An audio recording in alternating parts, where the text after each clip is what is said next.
This remarkable manhwa begins on a dark, stormy night in an ancient Chinese residence. Several men dressed in black robes stand in a line. Someone asks if anyone is present. Rain has pooled into a puddle from the endless downpour. A filthy child stands in the rain, facing the men in black robes. Their stillness is disconcerting. A man with crimson eyes observes the boy intently, wondering how anyone could be living in the abandoned martial academy. Addressing him as a young warrior, the man politely asks for permission to take shelter from the rain for the night. The boy examines them, curious about who they might be. It surprises him that they are speaking to him so respectfully despite his young age. He reasons that they might see him as a young Taoist protecting the closed academy. In response, he greets them and thinks that perhaps they aren't dangerous people. He explains that he too only started living in the abandoned academy a few years ago, adding that they may stay wherever they wish, just not in his pavilion. The men thank the young warrior for his generosity. Their leader instructs them to avoid the boy's pavilion and find other spots for shelter. He asks if they understand, and they all respond affirmatively before dispersing to find their own spaces. The boy notices the word Tang embroidered on their robes and wonders if they belong to the same clan. Though curious about their identity, he has more pressing matters to attend to.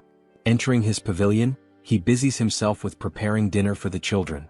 The somber atmosphere shifts as the boy becomes animated with joy. Our protagonist enthusiastically calls everyone to eat. Opening a large pot, he reveals a small, brown, cricket-like insect inside, remarking that he was nearly late and the insects must be starving. In another pot, he finds a large spider called the black earth tiger, a tarantula native to Hainan, China. This impressive species, which can grow up to 20 centimeters long, features unique stripes resembling those of a black tiger. Using chopsticks, the boy carefully picks up an insect to feed the spider. While feeding it, he reflects on how he wouldn't have survived without these creatures. The tarantula eagerly eats the insect, pleasing the boy. He marvels at how this spider, once the size of a fingernail, has already shed its shell twice and grown so much. Feeling happy, he notes that the spider has had its fill. Next, the boy opens a drawer to reveal an orange lizard with white stripes, a bewangling cave gecko. This species is native to the region and recognized by its striped body and tail. The boy recalls how difficult it was to acquire such creatures in his previous life when he lacked money. Now he can find them everywhere. His life is filled with joy as he watches over them. While feeding the gecko, it bites his finger. Yelling loudly, he waves his hand to shake it off, but the gecko clings stubbornly. This incident reminds him of his past. Before inhabiting this body, the boy was a streamer named Spicy Fabry, a professional biologist with over 1 million subscribers. His content focused on venomous creatures, and his final live broadcast became his undoing. In a quest to showcase the 10 most dangerous vipers, he embarked on a journey to find the black mamba, known for its aggressive nature. During the live stream, he lamented that he couldn't find the snake and decided to take a break. Viewers joked about the possibility of it being in his house, but to his shock, the black mamba was indeed there, curled up on his refrigerator. Before he could react, it bit him and he died instantly during the broadcast. Returning to the present, the boy pouts, reflecting on the irony of his death after such an exhaustive search. Meanwhile, an elderly man in a black robe knocks on the pavilion door. Thanking the boy for his kindness, he invites him to share their meal, a freshly caught deer. Excited at the prospect of eating proper meat rather than snakes or lizards, the boy eagerly accepts the invitation. The group gathers around a bonfire as the deer cooks. Noticing the boy's intense gaze at the food, the elder reassures him that it will take time to cook. To pass the time, he begins asking the boy questions about his age and living situation. Embarrassed but obliging, the boy answers his inquiries. The boy felt embarrassed when he realized he'd been staring at the deer for too long. Allowing the elder to ask his questions, he listened attentively. The elder wanted to know if the boy lived alone and how old he was. Unsure if he was 14 or 15, the boy decided to fabricate a story, claiming that a childhood head injury had left him with poor memories. When asked if he was staying there by himself, the boy confirmed, explaining that he lacked any real talent and survived by catching snakes and selling their skins. The elder expressed disbelief that the boy engaged in such dangerous work, but the boy simply shrugged, saying he was used to it. Just then, someone brought over some cooked meat for them to eat. An old man commented on how hungry the young warrior must have been. The boy gratefully thanked the elder, happily noting it had been ages since he'd last eaten meat. As he took a bite, pure joy spread across his face. In his mind, he thought, this is what happiness feels like. The older men watched him with smiles, their amusement evident. As he ate, the elders took the opportunity to ask more questions. The elder explained that they were searching for something unusual and wanted to know if the boy had seen anything strange. Initially hesitant, the elder eventually decided it was safe to share the details since the boy lived alone and wouldn't cause trouble. The patriarch explained they were looking for a centipede with a blue spot on its body. Surprised, the boy asked how large the centipede was. The patriarch explained that an adult could easily swallow someone his size. Pale with shock, the boy realized his assumption that he'd been transported only a few centuries into the past might be wrong. He could be in an entirely different world. The white-haired elder reassured him, saying they were close to capturing the creature. Curious, the boy asked if they intended to keep it as a pet. The question amused the elders and the white-haired man burst into laughter.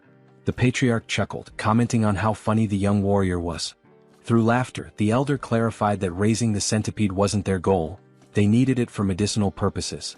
Confused, the boy probed further. Initially suspecting them of being traitors, he began wondering if they were involved in illegal drug making. He asked how a centipede could serve as medicine. The elder explained that his granddaughter was gravely ill, and only the inner core of the blue spot centipede could save her. Moved by their determination, the boy thought about the lengths parents would go to for their children. Though he felt sorry for the centipede, he decided to help them, especially since they had treated him to meat. The boy began discussing the centipede, and the patriarch eagerly asked if he had seen one. He admitted he hadn't but suggested he might know where they could find it. Drawing on his vast knowledge as Spicy Fabry, a former biologist and streamer with expertise in venomous creatures, the boy recalled facts about centipedes. Among the millions of species on Earth, around 20,000 are venomous, and he knew all of them by heart. Centipedes were no exception. In his mind, he visualized opening a book and flipping through its pages, searching for the specific information he needed. Within moments, he closed the book, having found the answer. Back in reality, he told the elders he might know where the centipede could be. Startled but intrigued, they pressed him for details. The boy asked which areas they had already searched. They explained they had explored to the north and east of the academy, primarily along the riverside during the day. Hearing this, the boy wasn't surprised by their lack of success. Smirking, he remarked, "Of course you couldn't find it." The elders, puzzled, demanded an explanation. The boy began to lecture, explaining that centipedes belong to the Arthropoda phylum and the Calopoda class, preparing to share his knowledge of their habits and habitats. Centipedes have a broad range of habitats, and being cold-blooded, they require shelter to regulate their body temperature and maintain humidity levels.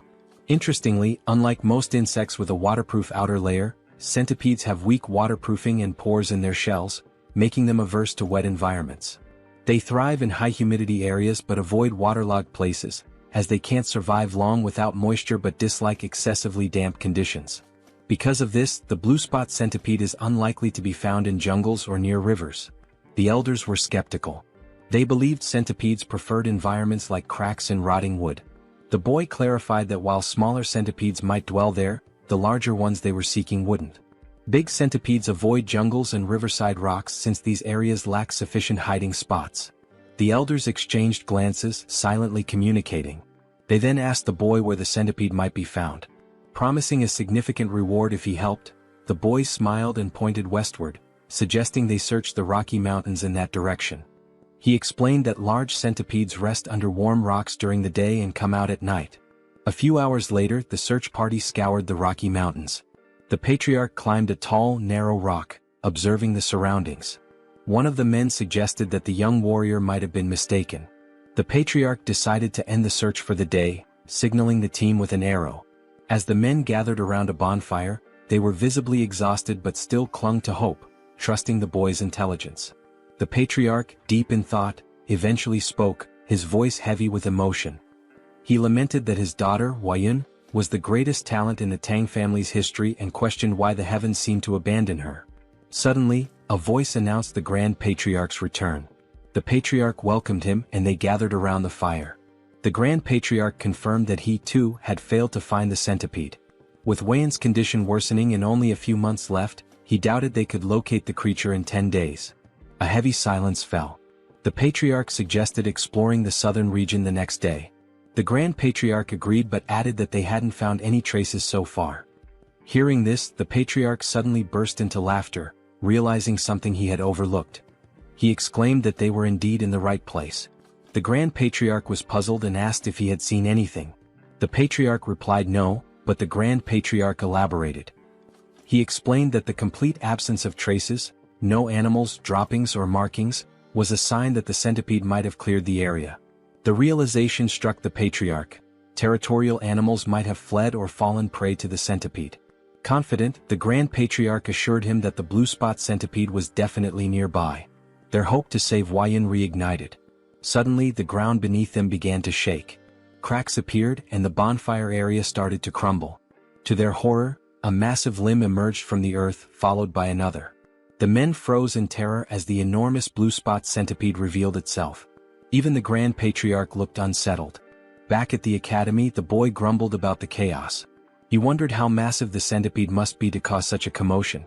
Being a venomous animal enthusiast, he was both annoyed and curious, wishing he could see the creature himself. At the Rocky Mountains, the battle against the centipede raged on. The men eventually triumphed, though not without sustaining injuries. They successfully retrieved the centipede's core, a shimmering blue gem safely stored in a wooden box. Overcome with emotion, they wept, knowing they could finally save Huayan. The Patriarch instructed the Grand Patriarch to lead the injured warriors to Sichuan for treatment. When asked why he wasn't coming, the Patriarch explained, "Grudges are carved in blood, but favors are carved in stone. That's the way we live." In summary, they still had matters to resolve. The Grand Patriarch finally understood and admitted how he had nearly made a grave mistake by focusing solely on Huayan. He agreed it would be appropriate to welcome the young warrior as a guest and grant his requests. The Patriarch instructed the injured warrior to receive treatment in the village while he went to visit the young warrior. He considered that the young warrior might also be curious about the recent events. Meanwhile, the young warrior was casually enjoying the company of 3 small yellow Pokemon-like creatures. The young warrior found himself in a peculiar situation. He had unexpectedly become the father to 3 blue spot centipedes. These tiny creatures, resembling caterpillars, were undeniably cute, especially as they affectionately rubbed against his face. Looking at the pot, a memory flashed in his mind. When he had brought the eggs home, he cleaned them and placed them on his nightstand. By the time he woke up, they had all hatched. 1 centipede happily rested on his head. Although the young warrior had anticipated the eggs might hatch, he hadn't expected it to happen so quickly. He tried to remove the centipedes clinging to his shoulders, but they refused to let go, treating him as their parent. A flashback revealed what had transpired the previous night. Driven by curiosity about the massive blue spot centipede, the young warrior had ventured into its lair, despite knowing the risks. During his search, he accidentally kicked an insect in frustration, causing him to lose his balance and drop his torch. Thankfully, the 3 eggs he had collected remained safe. Relieved that the rain had stopped, he realized how lucky he had been to retrieve the eggs without losing them. Determined to protect the eggs, he hurried back home, promising them a proper bath once he arrived. Back in the present, the young warrior felt satisfied that even though he couldn't see the live adult centipede, he had managed to save its offspring. He reminded himself that they wouldn't need food until after their second molting, but it was a challenge dealing with them constantly clinging to his body. Thinking of a solution, he smirked and decided to take a shower, hoping the water would make them leave him alone. Elsewhere, the elder patriarch arrived at the academy and approached the pavilion. Knocking on the door, he called out to the young warrior but received no response. After a brief hesitation, he turned the knob and entered the room. Inside, he noticed herbs, jars and medicines, which made him wonder if the young warrior was a healer. Feeling it was intrusive to enter uninvited, he decided to leave, but the rustling sound from a pot caught his attention. Curious, he opened the pot and found a spider inside. His gaze shifted to the drawers where he discovered a gecko. Checking another pot, he saw beetles, alongside eggs and dried snakes scattered around. The elder was astounded. He couldn't comprehend how the young warrior managed to raise such venomous creatures and their offspring. Even the Tang clan, well-versed in handling poisons, had only been able to extract venom, not cultivate eggs like this. The elder realized his encounter with the young warrior was the true stroke of luck, far beyond the centipede's discovery. As the young warrior appeared and greeted him, the elder noticed the boy's concern about his bandaged arm. Dismissing it as a minor injury, the elder began to share something important but was interrupted by a sudden ominous energy. An explosion rocked the entrance behind them, and a shadowy figure began to emerge. As its form became clear, it resembled an ogre with a single eye and burn scars on one side of its face. The elder immediately shoved the young warrior aside, urging him to flee. The young warrior was caught off guard and confused. The monster let out a deafening roar and moved with alarming speed, attacking with its hand. The elder blocked the strike with his uninjured arm, enduring immense pain. The monster retaliated, throwing the elder back and sending him crashing into the ground. The area filled with dust as the elder struggled to catch his breath, coughing up blood. He realized the monster's strength rivaled that of his own father. He desperately told the young warrior to escape, but when the dust cleared, the scene revealed the young warrior being held in the air, choking as the monster gripped him tightly. The young warrior gasped for air as the monster roared with laughter. The creature mocked him, claiming he had heard that members of the Tang clan had arrived in Hainan. It sneered, saying no one could have imagined that the son of the myriad poison's divine sovereign would end up wounded and alone. The elder calmly retorted that he had no idea who the monster was and demanded to know why both he and the young warrior were being targeted. The creature scoffed, asking if its disfigured face and powerful fists didn't make it obvious. It then introduced itself as Takan Yang, the blood hand Rakasa, and blamed the elder's father for its mutilated appearance. The elder recognized the name. He recalled hearing that Takan Yang had been struck by a poisoned palm and fallen off a cliff, presumed dead. Yet here he was, alive and seething with vengeance. The elder tried reasoning with him, pleading for the release of the young warrior and offering his own life in exchange. But Takan Yang refused, vowing to annihilate anyone associated with the Tang clan. Inwardly, the elder cursed this relentless demon, a term used for martial artists who sow chaos and destruction. It was clear Takan Yang had no intention of sparing the young warrior. As the warrior's face grew pale from suffocation, Takan Yang sneered and prepared to end his life. Desperately, the young warrior begged for mercy, his strength waning with every passing second. Just then, 3 pairs of fierce eyes flashed. The tiny centipedes lunged onto Takan Yang's arm. The once adorable creatures revealed their ferocity, biting into the monster's skin with unrelenting force. Takan Yang was taken aback, shouting angrily that mere centipedes couldn't harm him. But as he spoke, his neck turned violet, and he coughed up blood before collapsing in agony. The young warrior, now free, stumbled backward, staring in disbelief. He cautiously asked the elder if Takan Yang had been a bad person. The elder, equally stunned, watched as the lifeless body of Takan Yang lay on the ground. Slowly, his shock turned into a wide grin as he realized the young warrior was far more extraordinary than a mere guest. The elder thought to himself that this boy must join the Tang clan.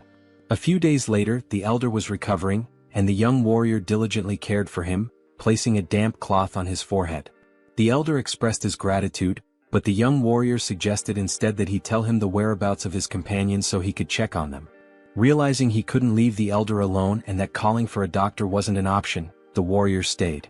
The elder reassured him, saying he would recover with rest, but the warrior remained skeptical, bewildered at how calm the elder could be after such severe injuries. When the elder explained that martial artists had extraordinary resilience, the young warrior was incredulous. He asked if martial artists could fly and shoot fireballs. The elder chuckled and admitted that while not everyone could, it wasn't entirely far-fetched. The young warrior marveled at the strangeness of this world, acknowledging that things like giant centipedes only made sense here. The elder formally introduced himself as Tang Kailson of the Sichuan Tang clan, and the young warrior introduced himself as Wei Soryang. Kailson noted the meaning of Soryang's name, small dragon, and remarked that it was fitting. Curious, Kailson asked if the centipedes on Soryang's body were venomous. Soryang casually rubbed one of the centipedes' bellies and confirmed that they were blue spot centipedes. The revelation made Kailson leap from the bed in shock. He asked if Soryang had tamed them and how he had managed such a feat. Soryang smiled and replied that it was a long story. When Kailson insisted he didn't mind, Soryang began recounting how he had raised the centipedes from eggs. When the story concluded, Kailson could hardly believe it and asked for confirmation. Soryang proudly affirmed that he had indeed raised them from eggs, predicting their hatching with precision. Still reeling, Kailson watched as Soryang opened a drawer and pulled out 2 lizards. The young warrior eagerly displayed them, pointing out the differences.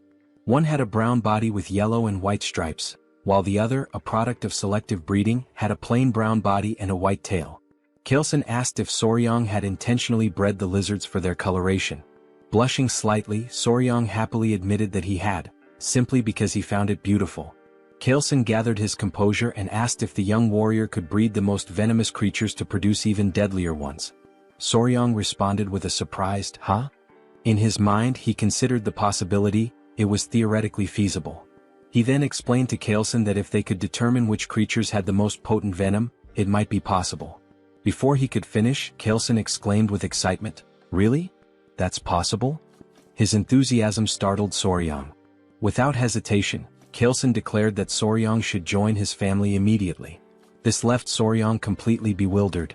Kaelson sweetened the offer, promising that by joining the family, Soryang would gain access to their martial arts techniques, rare elixirs, herbs, and any poisons he desired.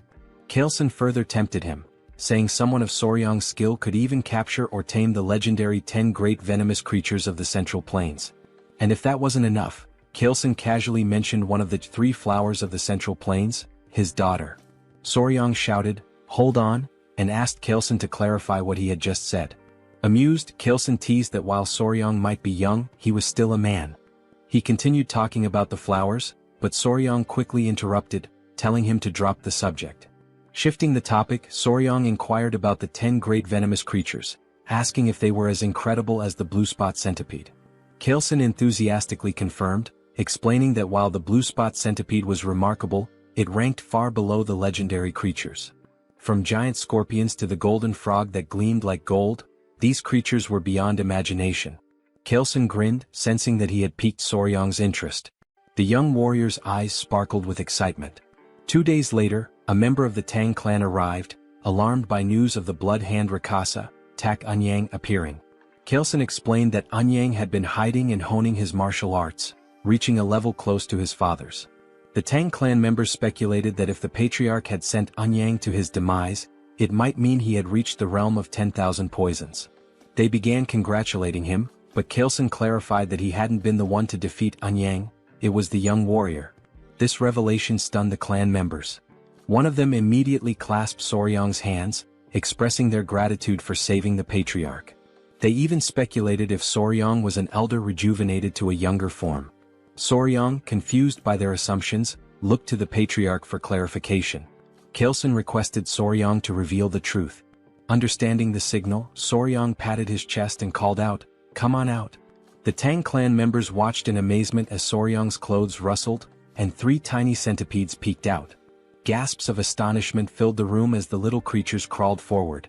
The clan members recognized them as blue spot centipedes, creatures known for their venom. Kaelson explained that these centipedes had been the ones to defeat Anyang. The clan marveled at the feat, as taming such creatures was unheard of. Kaelson then declared his decision to formally accept Soryang into the Tang clan, but Soryang hesitated, saying he needed more time to think. A clan member encouraged Soryang, emphasizing the great opportunity, while Kaelson urged him to prepare quickly, hinting at something important they couldn't delay. Kaelson then explained the sinister nature of Anyang's martial art, the blood hand poison claw, a dark technique requiring human blood and bone marrow to reach mastery. Soryang found it grotesque. Kaelson continued, stressing that if Anyang had left behind secret scrolls or disciples, they needed to eliminate them to prevent the resurgence of such dangerous martial arts. He also mentioned the possibility of rescuing any captives. The patriarch then asked if Soryang would assist, considering his familiarity with Hainan Island. Soryang appeared pensive, realizing that joining the Tang clan would be a lifelong commitment. He thought to himself that before committing, it was essential to observe the clan's dynamics, just like assessing a workplace during an internship. Soryang agreed to help once the patriarch recovered. They praised his decision, but Soryang privately resolved to use the opportunity to evaluate the Tang clan thoroughly. After 3 days, Kaelson was well enough to travel. Together, they journeyed to a village near an abandoned martial academy, suspected to be Anyang's base. There, they began investigating reports of missing villagers. An elderly man mentioned that 1 or 2 people typically go missing in the jungle each year, but there haven't been any patterns of regular disappearances. Chilson fell silent, lost in thought. They thanked the village chief for sharing the information. The chief replied humbly, expressing his honor in assisting the renowned patriarch of the Sichuan Tang clan. They then took their leave, though they hadn't uncovered any significant leads. As they made their way through the forest, Soryang remarked to Chilson that there didn't seem to be anything unusual about the village. Chilson explained that when Anyang had revealed himself, it had been in that area, but the exact location was difficult to pinpoint. Soryang found it equally strange that there were no traces left behind. Remembering Anyang's words, he suddenly had an idea. Soryang asked if Chilson recalled what Eunhyang had said when he appeared. Chilson admitted that he didn't, as he'd been knocked away by Eunhyang's attack at the time. Soryang reminded him that Eunhyang had claimed to have heard that the Tang clan had come to Hainan, implying someone had informed him of their presence. Soryang proposed they retrace their steps through the places the Tang clan had visited in Hainan and ask around with Eunhyang's portrait.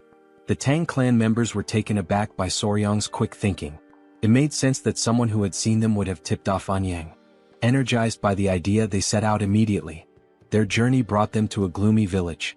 One Tang clan member reported hearing rumors at the Hainan port that this was the village they were looking for. Chilson confirmed it was a place where the Halai people lived, and he assumed they wouldn't be hostile. However, the village had an eerie, lifeless atmosphere. When the Tang clan called out, asking if anyone was around, a villager noticed them. The villagers appeared weak and sickly. An elderly man, possibly the village chief, approached while holding the hand of a frail little girl. 2 guards accompanied them, also looking unwell. Chilson introduced himself politely, while Soryang observed the interaction. He noticed how weak the child looked and how lifeless the villagers seemed. Soryang began suspecting something unusual. Many villagers appeared to have taken some kind of medicine. The chief denied that anything was wrong, insisting there were no missing villagers or unusual events. He abruptly told them to leave. When Chilson tried to point out the disproportion between the number of houses and the few people present, the chief cut him off, repeating that there was nothing of interest and urging them to leave again. Both Chilson and Soryang were puzzled. Chilson whispered to Soryang, wondering why the Halai people who should have been welcoming were acting this way. Soryang had no answer. Just then the little girl collapsed. Everyone was startled. The chief quickly cradled her in his arms, tears brimming in his eyes. He called out to her, saying she was his only remaining family and begging her not to leave him. The scene moved Chilson, who stepped forward and offered his help, explaining that he had some knowledge of medical arts. The chief hesitated and then asked if it was Central Plains medical knowledge. Chilson confirmed that, while he wasn't a physician, he had some expertise in medicine. The chief finally allowed him to examine the child. Before they entered, the chief explained that a plague had been spreading in the village, killing children and weakening healthy adults. He begged Chilson to try to save his granddaughter. Chilson promised to do his best. As they were ushered inside, Soryang asked a Tang clan member if the elder truly knew medical arts. The member explained that the Tang clan's deep knowledge of poisons also made them skilled in medicine.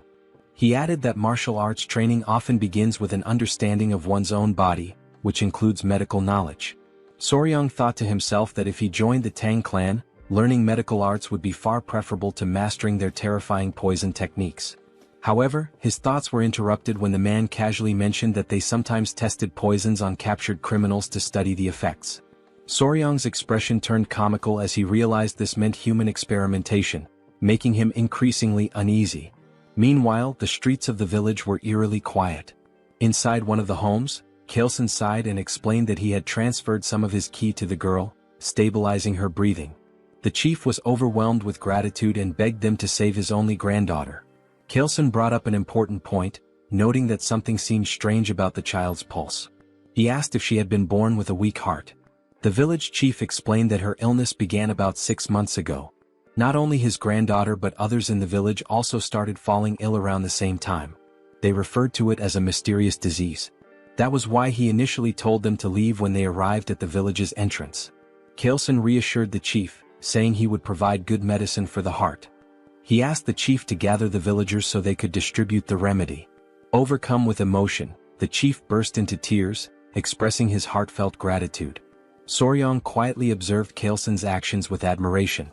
Later that night, as Chilson walked with Gu Pai, a member of the Tang clan, Pai acknowledged the effort Chilson had put into treating the villagers.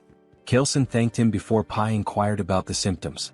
Chilson explained they were unusual: lethargy, swollen eyes, mild fever, irregular pulses, but the most severe cases all involved heart issues. Curious, Chilson asked about Soryang's whereabouts. Pai replied that Soryang, likely exhausted from helping despite having no martial arts training, had gone to bed. Chilson agreed that it was understandable and decided to check on him. Pai offered to lead the way.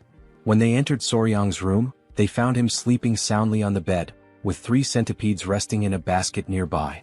Chilson observed from the doorway before suddenly stepping inside. Without hesitation, he raised his hand and slapped Soryang. Soryang jolted awake, clutching his stinging cheek, confused and in pain. He demanded to know why Kailson had hit him.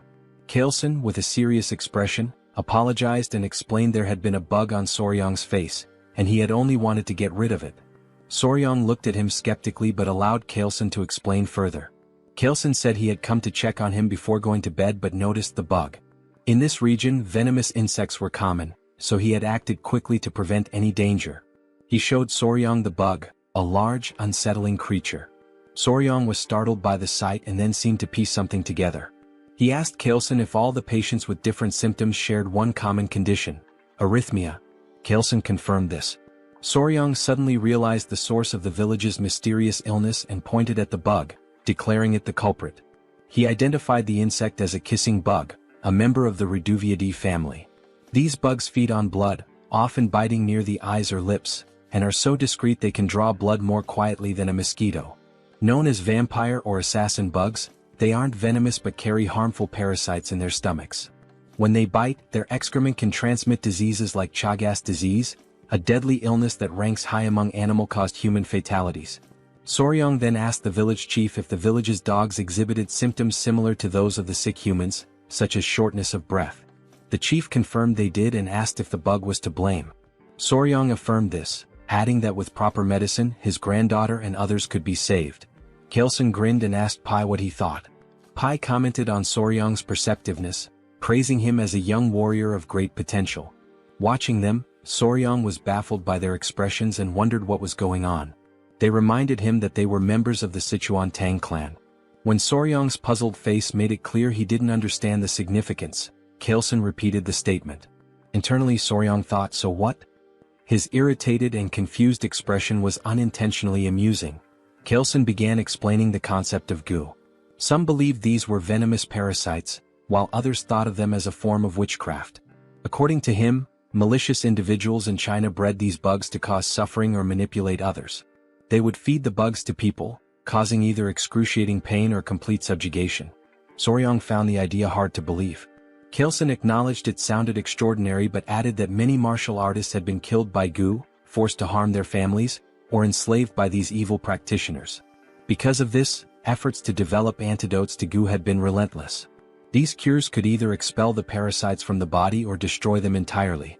As Kailson spoke, Soryong began to grasp the gravity of the situation. Kailson posed a question. If someone had succeeded in creating a cure, who could it be?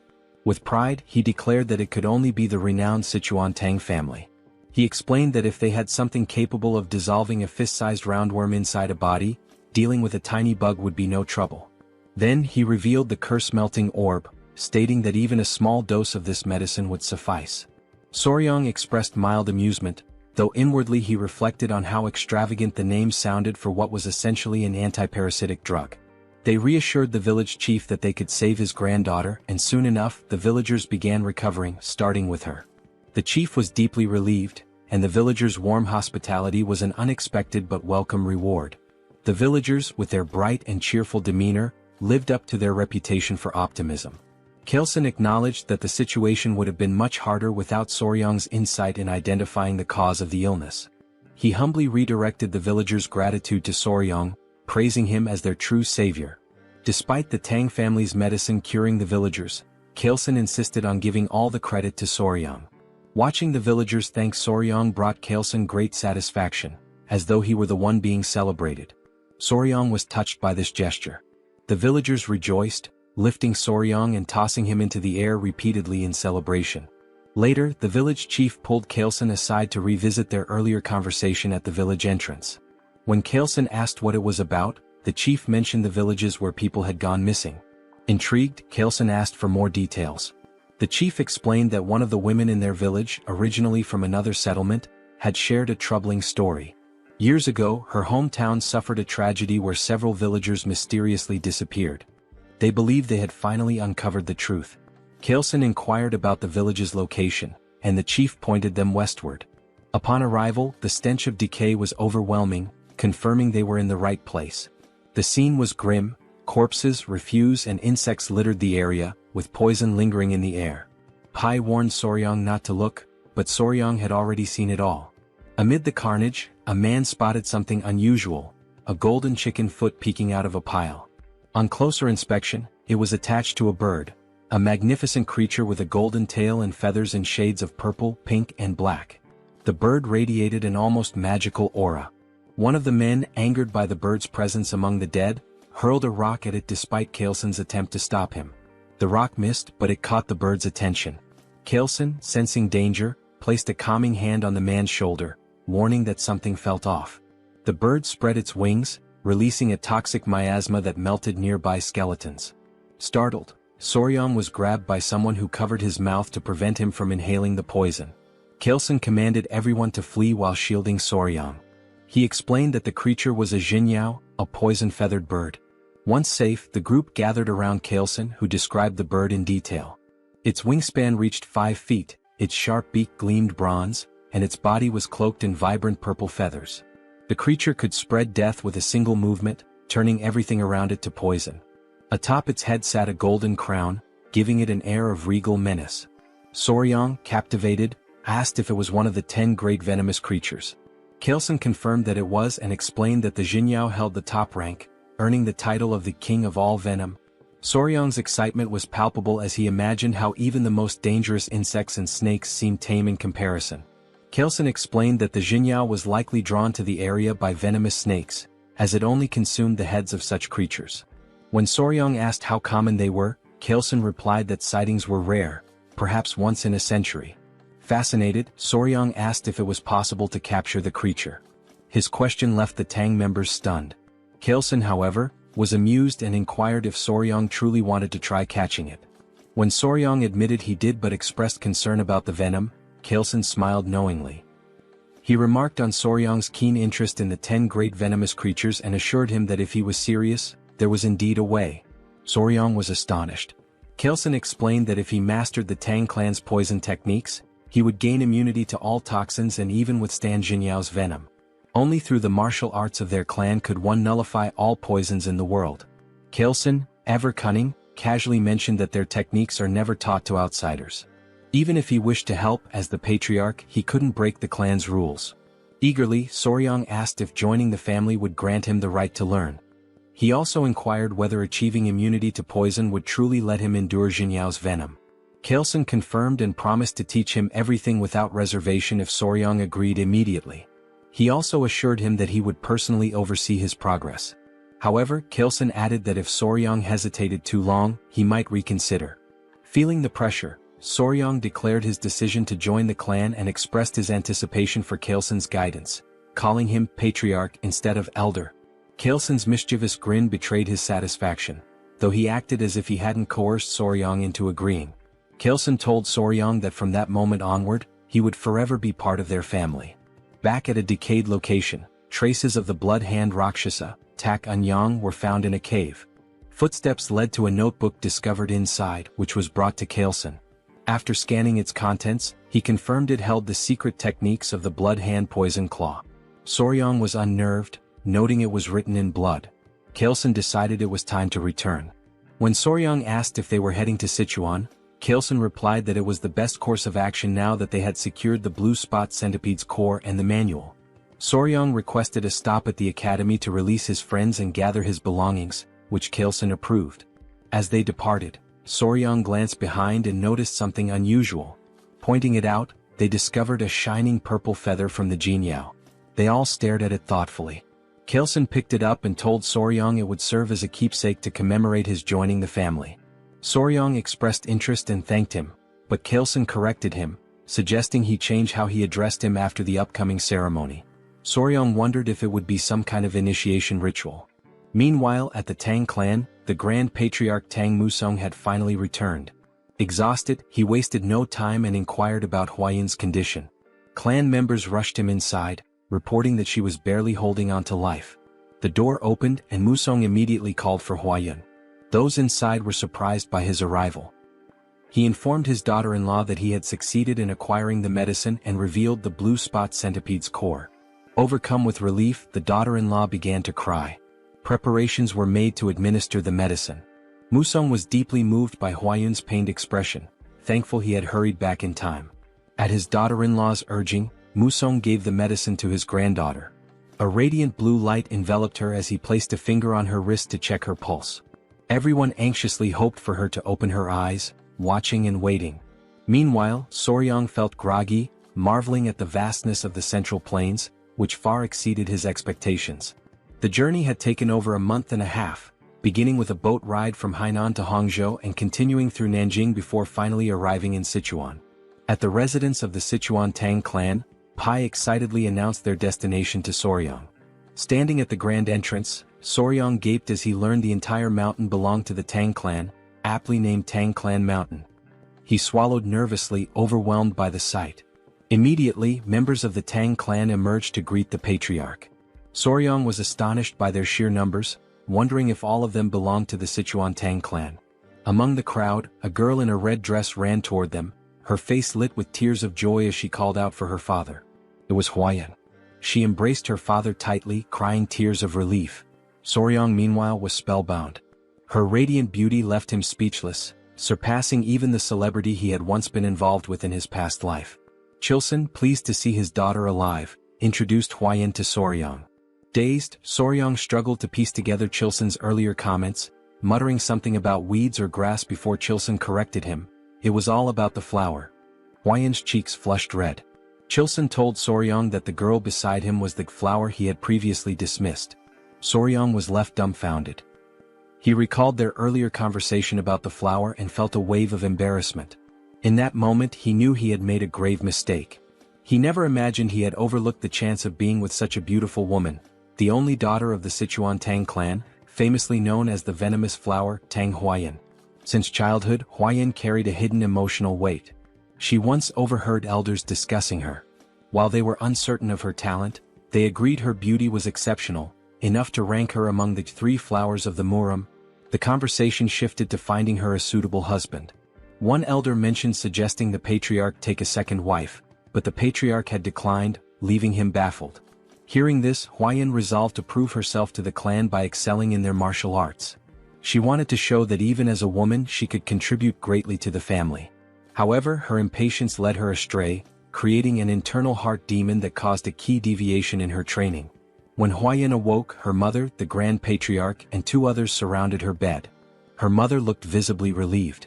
Tears streamed from Huayan's eyes as she apologized, lamenting that she had failed her family and lost all her inner cheat. Her grandfather, the Grand Patriarch, called her a brat and told her to stop crying.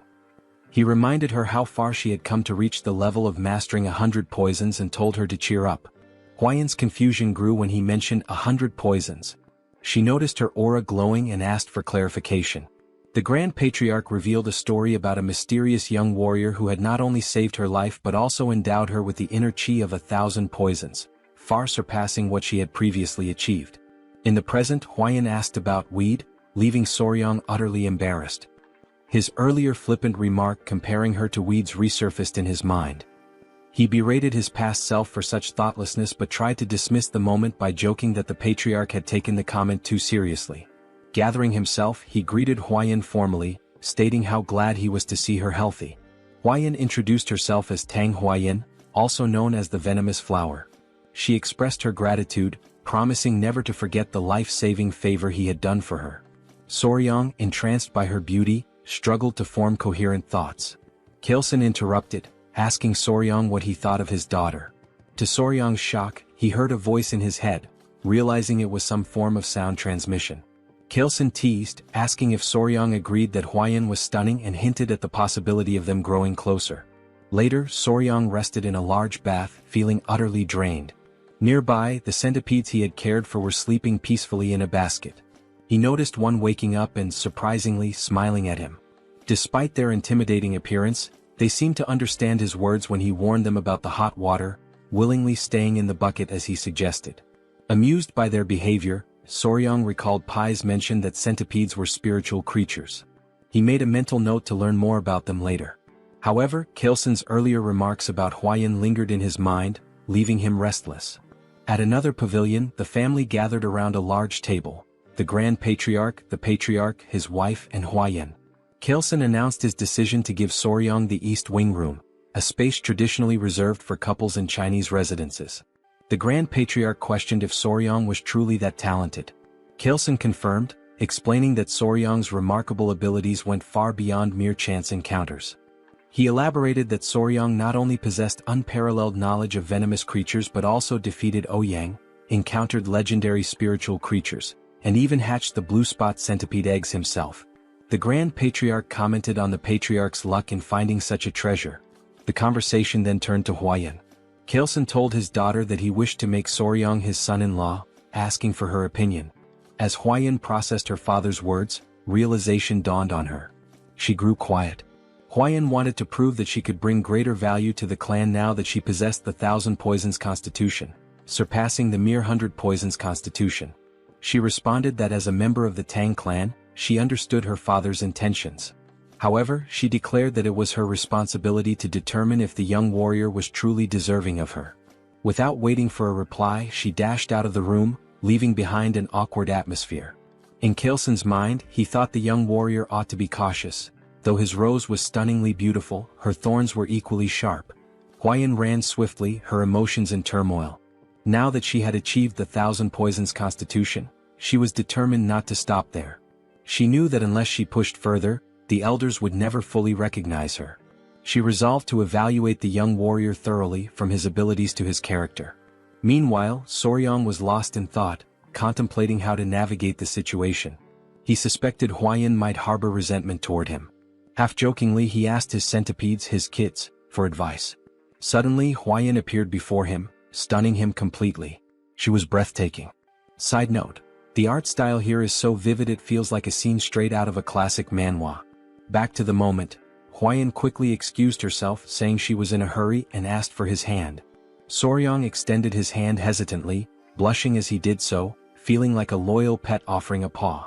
Trying to lighten the tension, he suggested that they should only do such things after getting closer, as there's a proper order to such matters.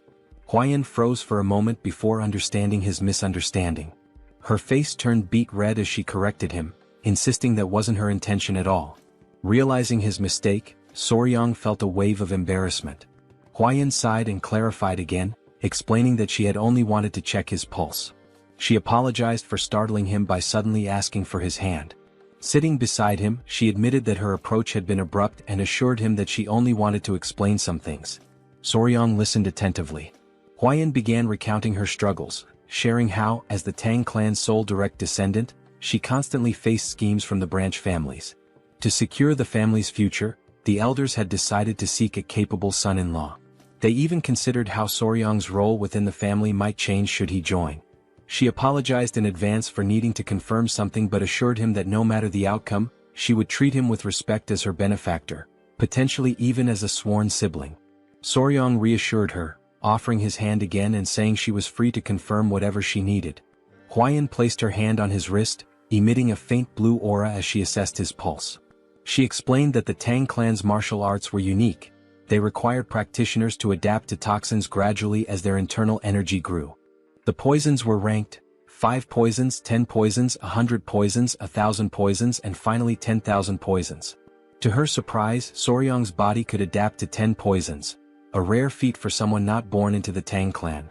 However, it was only 10 poisons, which meant his aptitude would place him at the level of a first-rate martial artist but no higher. She explained that this was the pinnacle someone without innate talent could reach. She then took her leave, leaving Soryang deep in thought. Alone, Soryang mulled over the revelation. A 10-poison body? His face paled at the implications. It might mean he couldn't capture the Jinyao, a crucial goal for him. Hours later, Huayan stepped out of her bath. Despite washing multiple times a day, she noticed her body emitted a strange scent ever since she had absorbed the blue spot centipede's inner core. Dressing herself, she wondered if it was some sort of punishment for her ungrateful words toward her savior. Meanwhile, Soryang was fast asleep, dreaming of a conversation with someone who thanked him for his kindness. It was Huayan, or so it seemed. When he asked if it was a dream, the figure explained that while it felt dreamlike, it was not. The entity revealed herself as the blue spot centipede, borrowing Huayan's appearance to avoid startling him. She introduced herself as the mother of all the creatures Soryang had encountered. Just then, 3 small girls appeared, and Soryang deduced that they were the centipede's offspring. He asked her how she managed to appear in his dreams. She explained that after being mercilessly killed, leaving her children behind, her lingering grudge reached the heavens, and her spirit became trapped in her inner core. She added that while she had been cursing the girl who consumed her core, An opportunity to resolve her grudge arose, allowing her to manifest in his dreams. This was possible because he had taken all her children with him. Soryang silently acknowledged his role in revealing her location, which indirectly led to her demise. Though unintentional, he still felt responsible for the death of the blue spot centipede. Watching her, he listened as she asked if her benefactor could grant her one request. Without hesitation, he promised to fulfill whatever she wished. Her request was simple. She asked him to care for her children until they were fully grown. Soryang was puzzled, noting that centipedes typically become independent after molting twice. She clarified that while this was true for ordinary centipedes, her species was unique. Until her offspring molted twice, they required the flow of qi from their mother's inner core to survive. Only afterward could they sustain themselves by feeding on the qi of other beings. This revelation led Soryang to ask whether the children needed to remain with Huayan, as she had consumed the inner core. The mother centipede explained the circumstances. She admitted that, in her anger, she had cursed Huayan, causing her body to emit a foul odor. The curse ensured no man would approach her, preventing her from ever having children. However, she was willing to lift the curse if her children were allowed to absorb the qi from Huayan's inner core. Perhaps in this way, Soryang could even win the girl's heart. Soryang considered her words carefully before smiling and responding that it didn't feel right. He couldn't take advantage of Huayan's predicament. The mother centipede admired his integrity and asked how he planned to handle the situation. She reminded him that Huayan sought strength in a man, and she couldn't magically procure the inner cores of the 10 great venomous creatures to aid him. This sparked an idea in Soryang. He asked her to trust him, assuring her that everything would work out. The next day, Soryang and Huayan sat side by side. Huayan now understood that the strange smell emanating from her body was due to the blue spot centipede's inner core. Soryang explained that by attaching the centipedes to her body every few days and letting them absorb the qi, the odor would naturally fade away. Huayan hesitated before asking if he was truly okay with helping her without asking for anything in return. She knew he could easily demand compensation for his assistance. Soryang smiled and told her he couldn't bring himself to exploit a woman's difficult situation, refusing to act shamelessly. Huayan was surprised by his response and felt guilty. She told him she couldn't continue accepting his kindness without offering something in return. Her father's words began to weigh more heavily on her. Seeing Soryang's selflessness made her realize that qualities beyond talent or martial prowess were important. Soryang then shared his own thoughts. Referring to her earlier remark about his 10-poison body, he revealed an ambitious plan. Since he could only absorb 10 types of toxins, he resolved to fill those slots with the toxins of the 10 most venomous creatures in the Central Plains.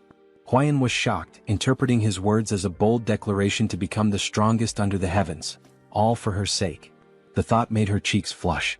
For Tang Huayan, one of the 3 flowers of Murim and the venomous flower of the Tang clan, this was the first time a man had made such an audacious confession to her. Blushing, she asked if he realized what he had just said. Soryang, confused, replied that he didn't. Huayan told him the path he spoke of would be incredibly difficult and demanding, potentially requiring 10, 20, or even a lifetime of effort. Soryang's face fell as he worried aloud about how long it might take, amusing Huayan as she continued to blush. Then, with growing embarrassment, Huayan brought up that Soryang was only 15 years old. She told him that in 3 years, when he came of age and was ready for marriage, if he succeeded in defeating even one of the 10 great venomous creatures by then, she would consider it. Blushing deeply, she admitted that if he succeeded, there might even be a possibility of a wedding. She cheered loudly, saying she would be rooting for him, then bolted away. Soryang was confused and called out to her. She stopped, turned around, and asked if there was anything else he wanted to say. He suggested that she get some rest and stay for a couple of hours. Embarrassed, she hesitated but eventually returned. He reassured her there was no need to worry since the little centipedes wouldn't bite. Gathering his kids, he told them to go to their mom instead of their dad. Hearing this made Huayan's face flush as red as a tomato. She asked him what he meant by calling them mom and dad, but Soryang quickly clarified that it wasn't what she thought. Meanwhile, Chilson, his wife, and Muziang were seated at the table discussing the young warrior's exceptional talent and how it seemed to have failed to win their daughter's heart. Muziang asked if anyone had seen them earlier that morning. He remarked that it seemed like something was developing between the two. Huayan's mother speculated that her daughter might have rejected the young warrior. The men pondered deeply. Muziang commented that forcing a marriage wouldn't be right and suggested allowing their feelings to grow naturally. Huayan's mother proposed having Huayan oversee the young warrior's martial arts training to spend more time together, believing it could help them bond. Chilson agreed it was a solid plan. Muziang added that they could consult the elder healer sage to see if he could bestow the purifying elixir of marrow and essence to enhance the young warrior's aptitude. Chilson was surprised, noting that such an opportunity hadn't even been extended to Huayan, so they shouldn't get their hopes up. Muziang acknowledged the point. At that moment, Huayan appeared outside the door, announcing herself. Chilson invited her in and asked what brought her there at that hour. She blushed, surprised to see the three of them together.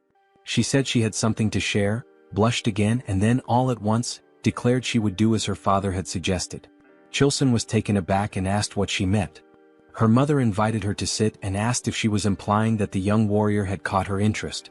Embarrassed, Huayan couldn't respond. Chilson pressed her further, curious about the sudden change since she had previously shown little interest in him. Gathering her courage, Huayan explained that Soryang had told her he would become the greatest in the world for her. He had promised. Chilson, astonished, asked her to elaborate. She added that although Soryang's innate talent was limited to a 10-poison body, he vowed to make up for it by defeating the 10 great venomous creatures for her sake. Muziang laughed heartily, calling the young man bold. Chilson was stunned, while Huayan's mother was impressed, remarking that it was rare to find such a determined suitor. Huayan admitted that although her heart was inclined, she had told Soryang she would only agree to marriage if he could capture one of the 10 great venomous creatures before coming of age.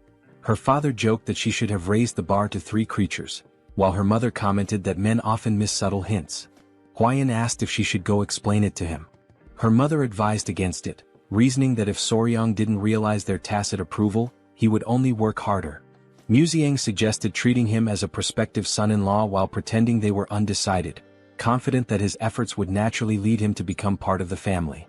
Meanwhile, the mother centipede praised Soryang, telling him he had completely won Huayan's heart. Soryang replied that success came down to determination and persistence. She smiled warmly at him, calling him her benefactor. She then informed him that her lingering resentment had been resolved and her soul would soon ascend to the afterlife. Before departing, she offered to grant him one last request, within her ability to fulfill. Soryang paused to think and then asked if he could examine her body. The request made her feel shy, though she believed it was to be expected from a man. She assumed he was succumbing to human desires and reluctantly began revealing her shoulder, preparing to undress. Startled, Soryang quickly asked if she really needed to take her clothes off. Blushing deeply, she hesitated and asked if she shouldn't. Soryang hastily clarified that it wasn't what he had meant, further deepening her embarrassment. It was amusing to see the children covering their eyes. Soryang clarified that he only wanted to see the true appearance of a blue spot centipede. Realizing his intention, the centipede's mother hesitated, feeling a mix of dread and anticipation. Smoke enveloped the area, and she revealed her true form.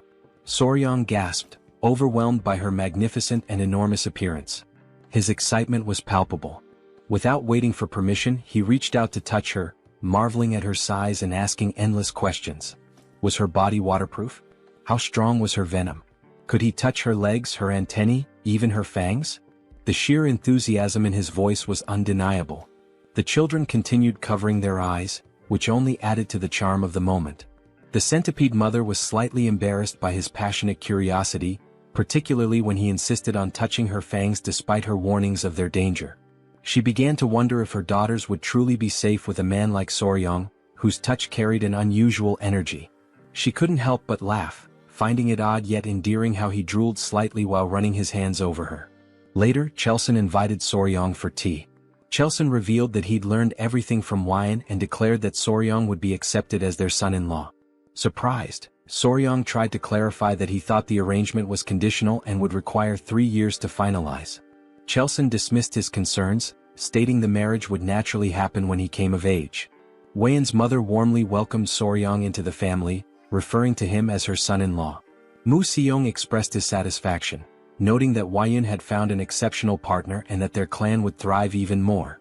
Soryang glanced at Huayan, perplexed by how quickly things had progressed. Despite his confusion, he decided to play along and replied politely that he looked forward to their guidance. When Mu Seong suggested getting started immediately, Soryang grew curious. Chilson explained that before Soryang could learn the Tang clan's poison arts, he must first experience the Hall of 10,000 Poisons. With a sly grin, Chelson assured him it was something he would undoubtedly appreciate. The family led Soryang to the hall, a place of great significance to the Tang clan. Soryang, excited by the prospect, assumed it was a treasure trove of poisons. However, as they walked, his attention drifted to Weiyan's side profile. He couldn't help but admire her beauty, likening the moment to a living portrait. His obvious admiration didn't go unnoticed by his in-laws, who exchanged amused glances. Chelson teased him, joking that if Soryang kept staring at his daughter like that, he might wear out her face. He reminded him that Weiyan was his woman now, yet Soryang gazed at her as though she were still untouchable. Weiyan's mother chimed in, noting that Soryang seemed utterly captivated by her. Both Weiyan and Soryang turned crimson with embarrassment. As they approached the hall, 3 men stood before a massive iron door. 2 muscular guards flanked a Tang clan official, who welcomed the Grand Patriarch and his grandson-in-law. At Muzian's command, the gates were opened. The guards strained against the weight of the colossal doors, forged from rare kunyu steel sourced from the southern wilderness. As the doors creaked open, Soryang observed the immense effort required. Though the gates finally yielded, the guards were visibly drained. Amused by their struggle, Soryang couldn't help but think how over-the-top the security was for something reminiscent of the Middle Ages. Chelson, noticing Soryang's concern, explained that the kunyu steel was renowned for its unmatched durability. The hall of 10,000 poisons lay before them, and Soryang braced himself for what awaited inside. Even opening the gate was considered a privilege. Once inside, they arrived at the treasure vault where the Tang clan of Sichuan safeguarded its vast collection of poisons. This remarkable repository, known as the Hall of 10,000 Poisons, housed an incredible variety of toxins. Muzian cautioned Soryang to be careful and avoid touching anything recklessly. Soryang nodded, affirming his understanding, but he couldn't help confirming whether the hall truly contained 10,000 poisons. Chelson chuckled, explaining that the poisons were meticulously classified into categories like paralysis poisons, sleep poisons and countless others. The elders, always playful, decided to tease the young pair. Chelson suggested that Weiyan explain the poisons to Soryang, knowing he would enjoy learning from her. The suggestion made both Weiyan and Soryang blush with embarrassment. Despite her awkwardness, Weiyan accepted the task. Taking Soryang by the hand, she guided him to see the Tang clan's most potent poison. Weiyan's discomfort was evident, while the elders watched the two with amused expressions. She began her explanation by pointing out the chi-dissipating poison, which rendered a martial artist's energy unusable with just a single inhalation. She advised Soryang to handle it with extreme care. She then introduced other deadly poisons: the alimentary canal necrotizing poison, the spirit-destroying poison, the bloody pulp poison, and even the infamous 7-step soul-snatching poison. Each was immensely powerful, but Weiyan emphasized that the strongest poison of the Tang clan was something far beyond these. She handed Soryang a tiny seed. Confused, he noted to himself that it resembled a tiger bean. Weiyan explained that this seed, though small, contained the most powerful poison known, apart from the venoms of the 10 great venomous creatures. She revealed it as the seed of the castor plant, a symbol of the Tang clan. Soryang immediately recognized its significance. He thought of ricin, a deadly toxalbumin, lethal in minuscule amounts, infamous for its use during the Cold War and assassinations. Soryang muttered that the seed came closest to the Tang clan's ideal of a perfect poison: colorless, odorless, tasteless, and invisible. Weiyan elaborated, calling it golden poison. When used, its victims experienced what the Tang clan referred to as a golden death. She emphasized that the strongest poison wasn't about causing the most excruciating pain or the bloodiest death. It was about silent, swift, and untraceable lethality. The Tang clan's poison arts, she explained, embodied the principles of stealth and certainty. To Soryang, it felt like he was learning the methods of an assassin's guild. Muxiang interrupted, saying it was enough for now, and suggested they move on to see the venomous creatures Soryang had been so eager to encounter. He even offered Soryang the chance to oversee their care, with full support from the clan. In Soryang's mind, this translated to the clan indulging his passion as a hobby. His excitement was obvious. Before they could proceed, a messenger named Pai arrived, panting heavily. He urgently informed the Patriarch of a situation at the Black Tortoise Pavilion. The Patriarch asked what had happened, and Pai hesitated before mentioning 2 issues. First, the medicine sent to the Sichuan city lord had failed to achieve the desired effect, prompting a letter of complaints. Pai hesitated again before revealing the second issue, glancing at Soryang. Soryang sighed knowingly. Pai finally explained that it concerned the Hall of 10,000 Poisons. Muxiang guessed that rumors were already spreading and decided they needed to address the matter immediately. He ordered Soryang to accompany them. At the Black Tortoise Pavilion, the elders wasted no time voicing their grievances to the patriarch. They were outraged by his unilateral decision to pair Wuyun with an orphan of unknown origins. This remark infuriated Chiu San, who began to emit a green aura as he questioned whether they were insulting his son-in-law. Despite Chiu San's anger, the elders persisted, claiming their concerns were valid. Muxiang silenced them with a sharp rebuke, declaring that the decision was his alone. He demanded to know if they had any objections to his authority. The elders, caught off guard by his outburst, sought support from the Grand Patriarch, urging him to intervene. They argued that entrusting the Hall of 10,000 Poisons to an outsider with unproven skills was reckless. Muxiang, however, firmly reiterated that his approval was final. Meanwhile, Wuyun, conscious of Soryang's discomfort, quietly whispered an apology to him. In Soryang's mind, his initial reaction was simply goodness. He sighed as it dawned on him that his actions had caused her to worry. He thought to himself that it was she who should be apologizing. Everyone was taken aback when Soryang suddenly spoke up. "Excuse me," he said, "sorry to interrupt your discussion." He then proposed addressing the issue himself, stating that since the problem stemmed from his perceived lack of ability, he would prove his skills to the clan elders. The elders were stunned into silence, and Soryang went on to suggest resolving the Sichuan city lord's troublesome complaint as a demonstration of his capabilities. Wuyun, whispering in disbelief, asked what he was trying to achieve. Though Soryang was not one to draw attention or make a scene, he couldn't stand by while his peaceful life as a pet owner was being disrupted. His boldness left the elders momentarily speechless before their indignation erupted. They scolded him for interrupting the elders' discussion and demanded if he even knew the contents of the Sichuan city lord's letter before barging in. Calling him insolent and irrelevant, they complained to the patriarch about his interference. The elders seized the opportunity to argue for a son-in-law from a reputable martial family instead. Chao Sen's wife, however, was visibly annoyed by their tirade. Meanwhile, Soryang internally remarked on how absurd these old codgers sounded the longer they spoke. Recalling his days as Spicy Faber, a streamer with over 1 million subscribers and thousands of viewers per session, he likened the elders' complaints to the nonsensical trolling he used to deal with. Addressing the group, Soryang pointed out that they still refused to acknowledge him as the Sichuan Tang clan's son-in-law, meaning he was merely a guest. With his streaming experience, Soryang was well versed in handling chaos. He reminded them that he had saved the clan's beloved Lady Huayun, defeated the bloodhand Rakshasa Takanyang, and saved the patriarch's life. He then challenged them, asking if it was part of the clan's etiquette to insult a guest and benefactor to their face. The elders, embarrassed by his pointed remarks, admitted to speaking rashly out of desperation. Inwardly, Soryang thought of them as pathetic. The Grand Patriarch, however, appeared impressed by his composure and cleverness. One elder tried to downplay the significance of defeating Takanyang, claiming it was overstated.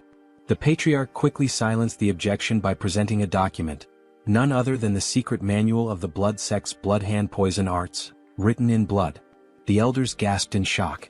Their astonishment deepened when the Patriarch asked Soryang to reveal his companions. Tapping his chest gently, Soryang summoned the 3 baby spotted centipedes, which emerged happily. The elders grew visibly uneasy at the sight of the creatures. The Patriarch proudly explained that these were the offspring of the blue-spotted centipede, and Soryang had been raising them.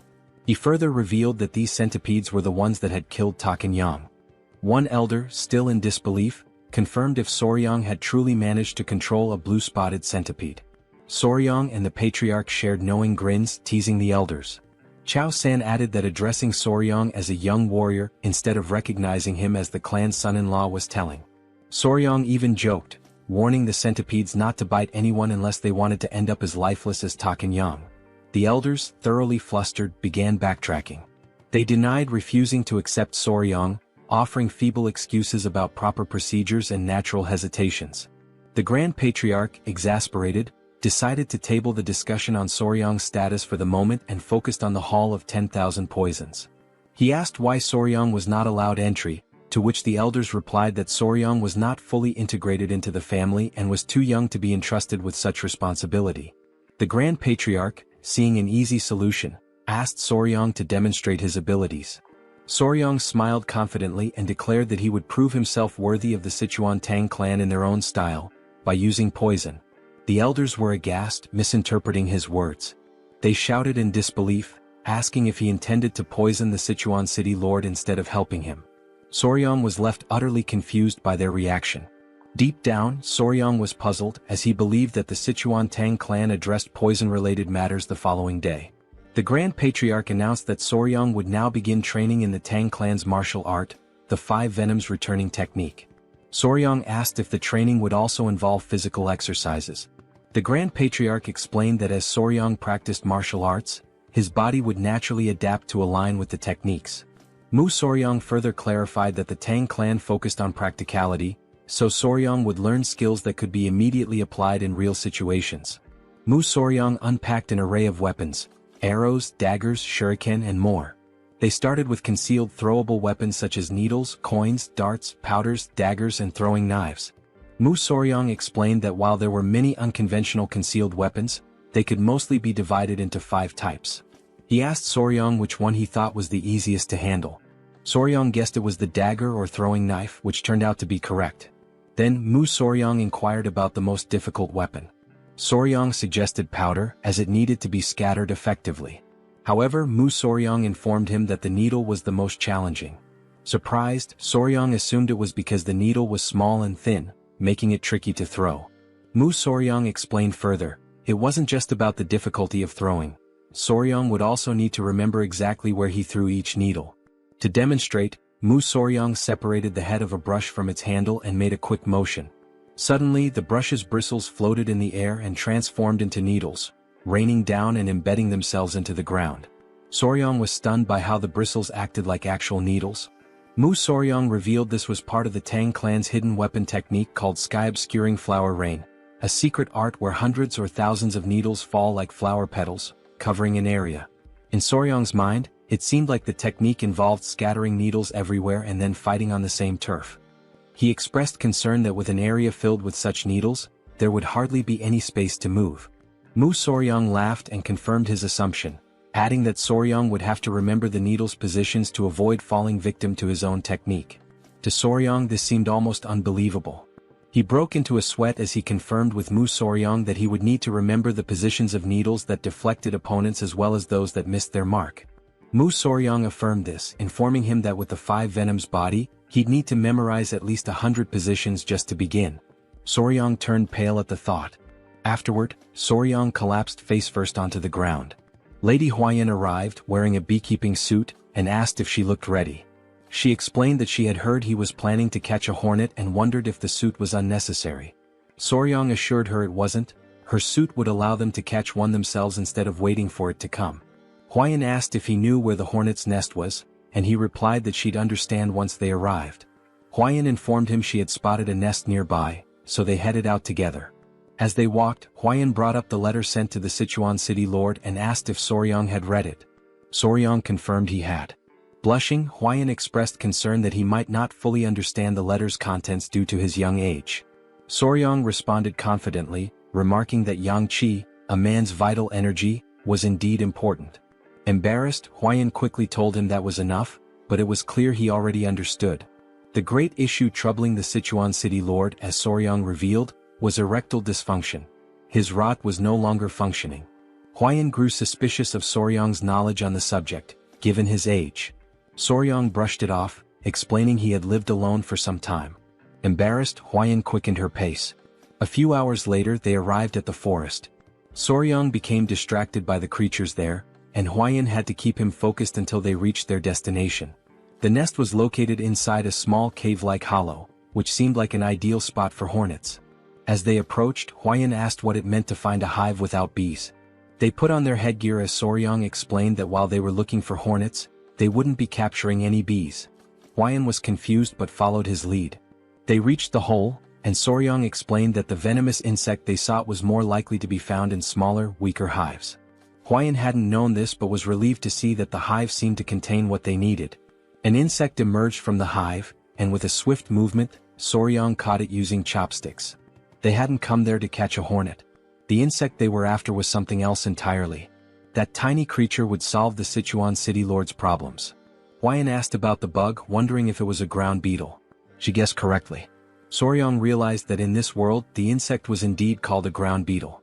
In the Central Plains, the bug found in the giant hornet's nest was known as a ground beetle, though in the modern world, it's referred to as a blister beetle.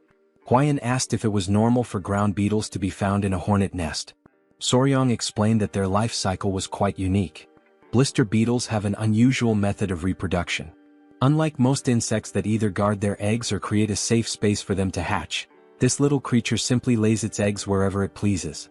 Soryong joked about how the blister beetle would tell its boss to hold on while it dropped some eggs before leaving, with no particular care about the location. It would just lay them anywhere, with the only consideration being to pile them in one spot. When the blister beetle larvae hatch, they start crawling toward the highest point nearby. Once they reach the top, they engage in an odd behavior. They cluster together and mimic a flower. This false flower then attracts bees, which mistake it for the real thing. When the bees approach, the larvae swarm onto a carpenter bee's body, taking over its home in an instant. Soryong wasn't sure why the larvae favored giant hornet nests, but it seemed to be the ideal environment for their growth. Hwayan felt sorry for the giant hornets, but Soryong shrugged, saying there was nothing that could be done. Hwayan knew that the bug caused burns on the skin and had heard that eating too much of it could even be deadly. Soryong confirmed this, explaining that the orange liquid released by a blister beetle contains cantharidin, a toxic substance that causes burns and blisters when it touches the skin. Hwayan blushed and asked if it truly had such an effect. Soryong affirmed, adding that it also had the curious property of immediately raising a man's rod. Embarrassed, Hwayan quickly told him to stop explaining. She encouraged him to return to the Hall of 10,000 Poisons. Soryong, however, wanted to catch a few more beetles.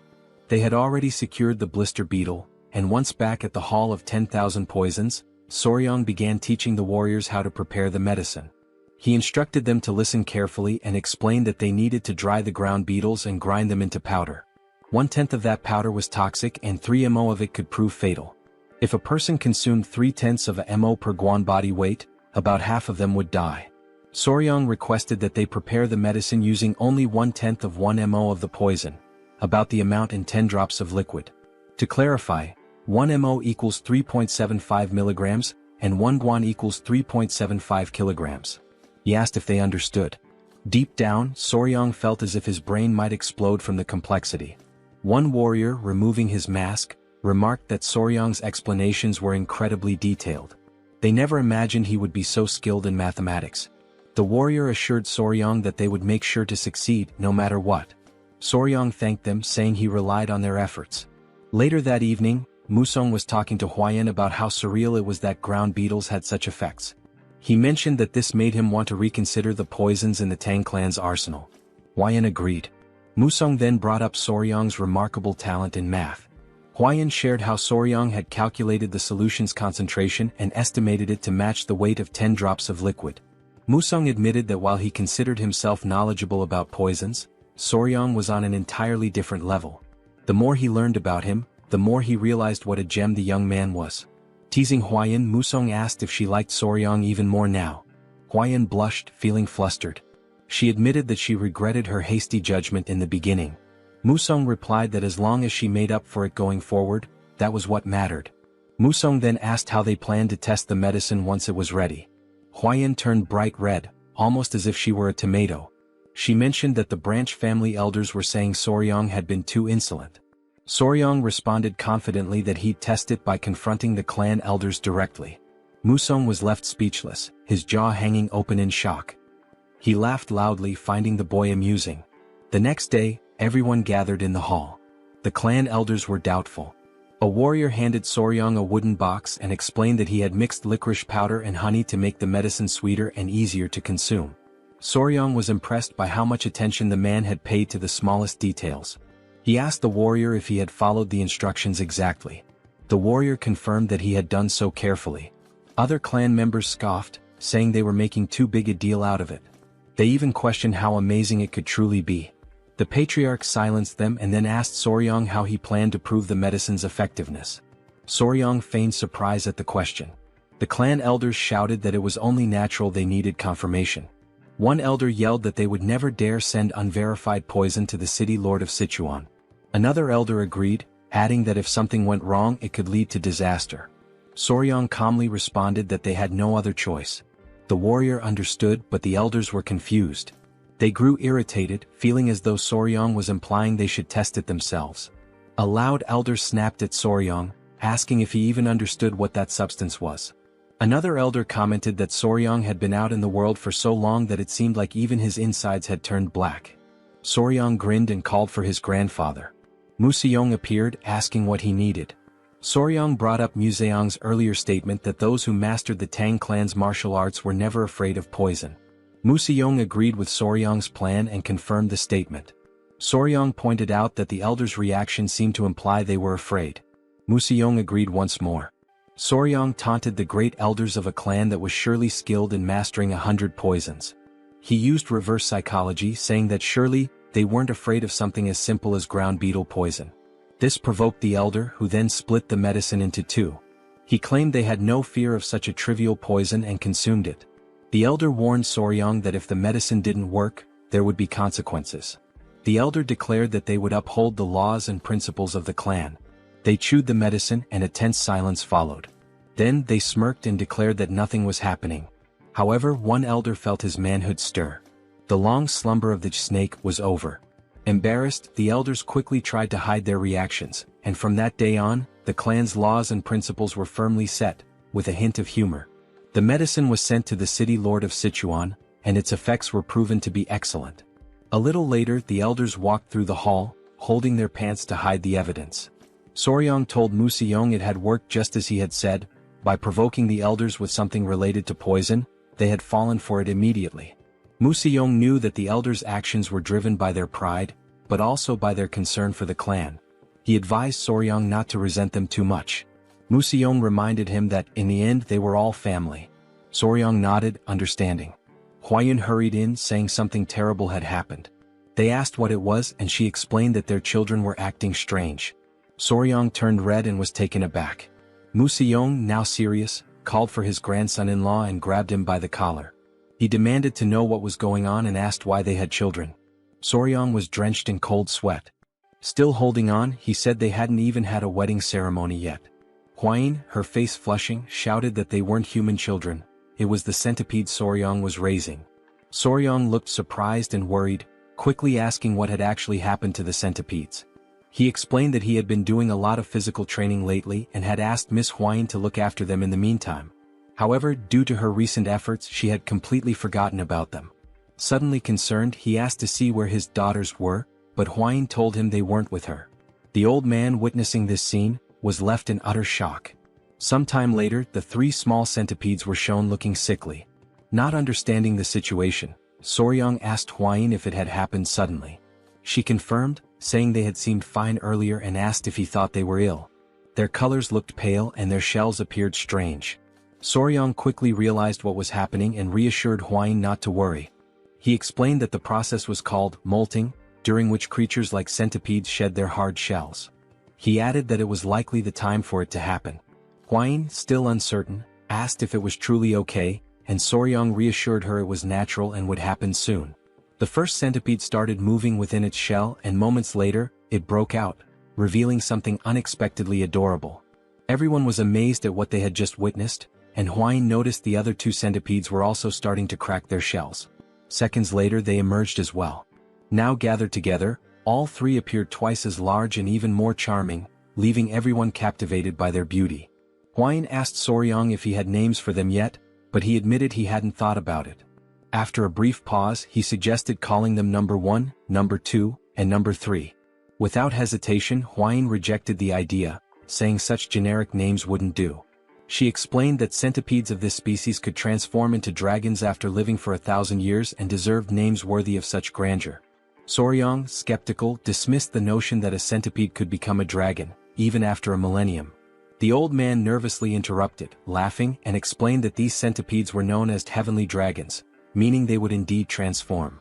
Realizing who had been spreading such nonsense, Soryang shook his head but continued thinking of suitable names. After a moment of contemplation, he proposed Nova, Myra, and Grace. Huayun was taken aback. Soryang explained the symbolism behind each name. The first, Nova, represented a beginning. The second, Myra, symbolized fragrance.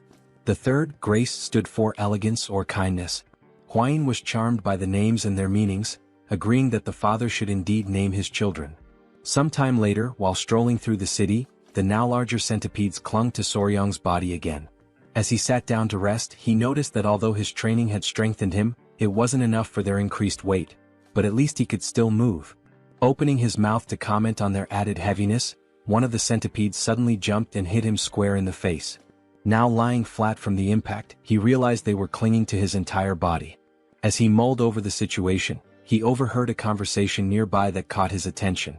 Two men, carrying a bag of money, remarked on how extravagant the Tang clan of Sichuan was, planning to visit a brothel that night. They added that earning money had never been easier, sparking Soryang's curiosity. Later, the patriarch shared good news with Soryang. He asked if Soryang remembered the medicine they had sent to the elders some time ago. Soryang confirmed he did. The patriarch explained that the medicine had worked exceptionally well, mentioning that the Lord had sent a message of gratitude along with a generous reward, which delighted both Soryang and Huayin. The father-in-law praised Soryang for achieving something remarkable, admitting he hadn't expected to reap benefits so quickly from accepting him as a son-in-law. Soryang was pleased by the compliment. Finally, the patriarch suggested granting him one of his elixirs, urging him not to refuse out of modesty. Soryang pondered the benefits an elixir might bring. Excited, Huayin asked her father what type of elixir he was offering.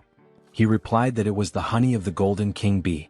Soryang assumed it was just ordinary honey, but thought he should probably accept it since it might boost his internal energy and help him become a martial master. With a serious expression, Huayin called out her father, asking why he had mentioned giving a reward when in reality, it was just honey. Gripping Soryang's arm, she sternly said her father shouldn't be so stingy, emphasizing that Soryang's accomplishments weren't trivial. She also pointed out that the honey was a low-grade elixir. The patriarch, now looking downcast, explained that even though it was low-grade, it had been expensive to acquire. Huayin, visibly fuming, retorted that regardless of its cost, it was far too insignificant compared to what Soryang had achieved.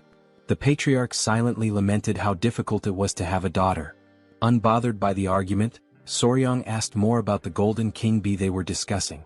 After a moment of thought, the father-in-law described the golden king bee as a venomous, mid-level creature found in forests. He explained that its size was comparable to that of a small dog. He added that consuming its honey provided internal energy equivalent to 2 full months of meditation. Soryang's eyes lit up, marveling at the idea of a bee as large as a dog. Meanwhile, Huayin excused herself, frustrated on Soryang's behalf. Thinking quickly, the father-in-law fabricated an excuse, saying he thought Soryang might enjoy seeing the golden king bee in person. The suggestion instantly lifted Soryang's mood, and he grew excited at the prospect of seeing the bee for himself. The father-in-law gave an approving nod, and Soryang became euphoric. He recalled how in his past life he used to harvest honey alone while filming videos for YouTube. Wasting no time, he ran off, proclaiming himself an expert on bees. The father-in-law followed, commenting that this had turned out to be a good idea. Huayin sighed deeply, realizing she would have to deal with this new situation. Thus began the journey to harvest the honey. Despite their advanced knowledge, when they arrived, they found two groups arguing over who had the right to collect the honey from that area.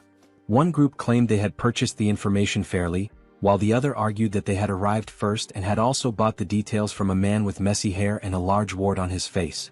Soryang recalled having seen someone with those exact features before.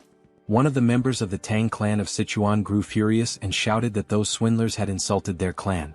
Upon hearing the name Tang clan, the entire opposing group was struck with fear. Moments earlier, the patriarch had gathered with the couple, warning Soryang to be cautious on his first journey outside. He reminded him not to forget that he was now a member of the Tang clan family. Soryang nodded, saying he understood. Huayin, already aware of the topic, remained silent, while Soryang, surprised, glanced to the side and noticed a group of Tang clan members awaiting leadership. The patriarch explained that Soryang now needed to learn how to manage others. Soryang protested that Huayin would be with him, but the patriarch called him foolish, stating that now that she was his wife, it made him the highest authority. Stunned and confused, Soryang froze when the patriarch referred to Huayin as his wife. Meanwhile, in the background, Huayin reassured him that he would do just fine. Desperate, Soryang promised to do his best. Returning to the current scene, tension filled the air as the two groups glared at each other, vying for the right to harvest the golden king bee's honey. Soryang asked Wolfgang, the leader of the Venomous Blood unit, if they should share information with the other group. After a moment's thought, Wolfgang questioned who had dared to leak information about the Tang clan of Sichuan. Huayin remarked that whoever had the audacity to sell information bought by the Tang clan must be very bold. Upon seeing her, the opposing group grew visibly uneasy. Recognizing her as the poison flower of the three flowers of Murim and a direct descendant of the Tang clan, they were struck with fear. Realizing their mistake, the leader of the other group apologized, introducing his faction as the Central Wind sect and announcing their withdrawal. He insisted they had no intention of interfering in Tang clan affairs.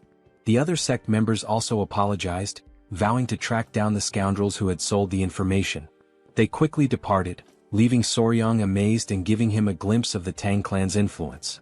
Naively, Soryang asked if everything was now resolved. However, Wolfgang, with his seasoned experience, responded that it wasn't over yet, explaining that groups with their reputations wouldn't back down so easily.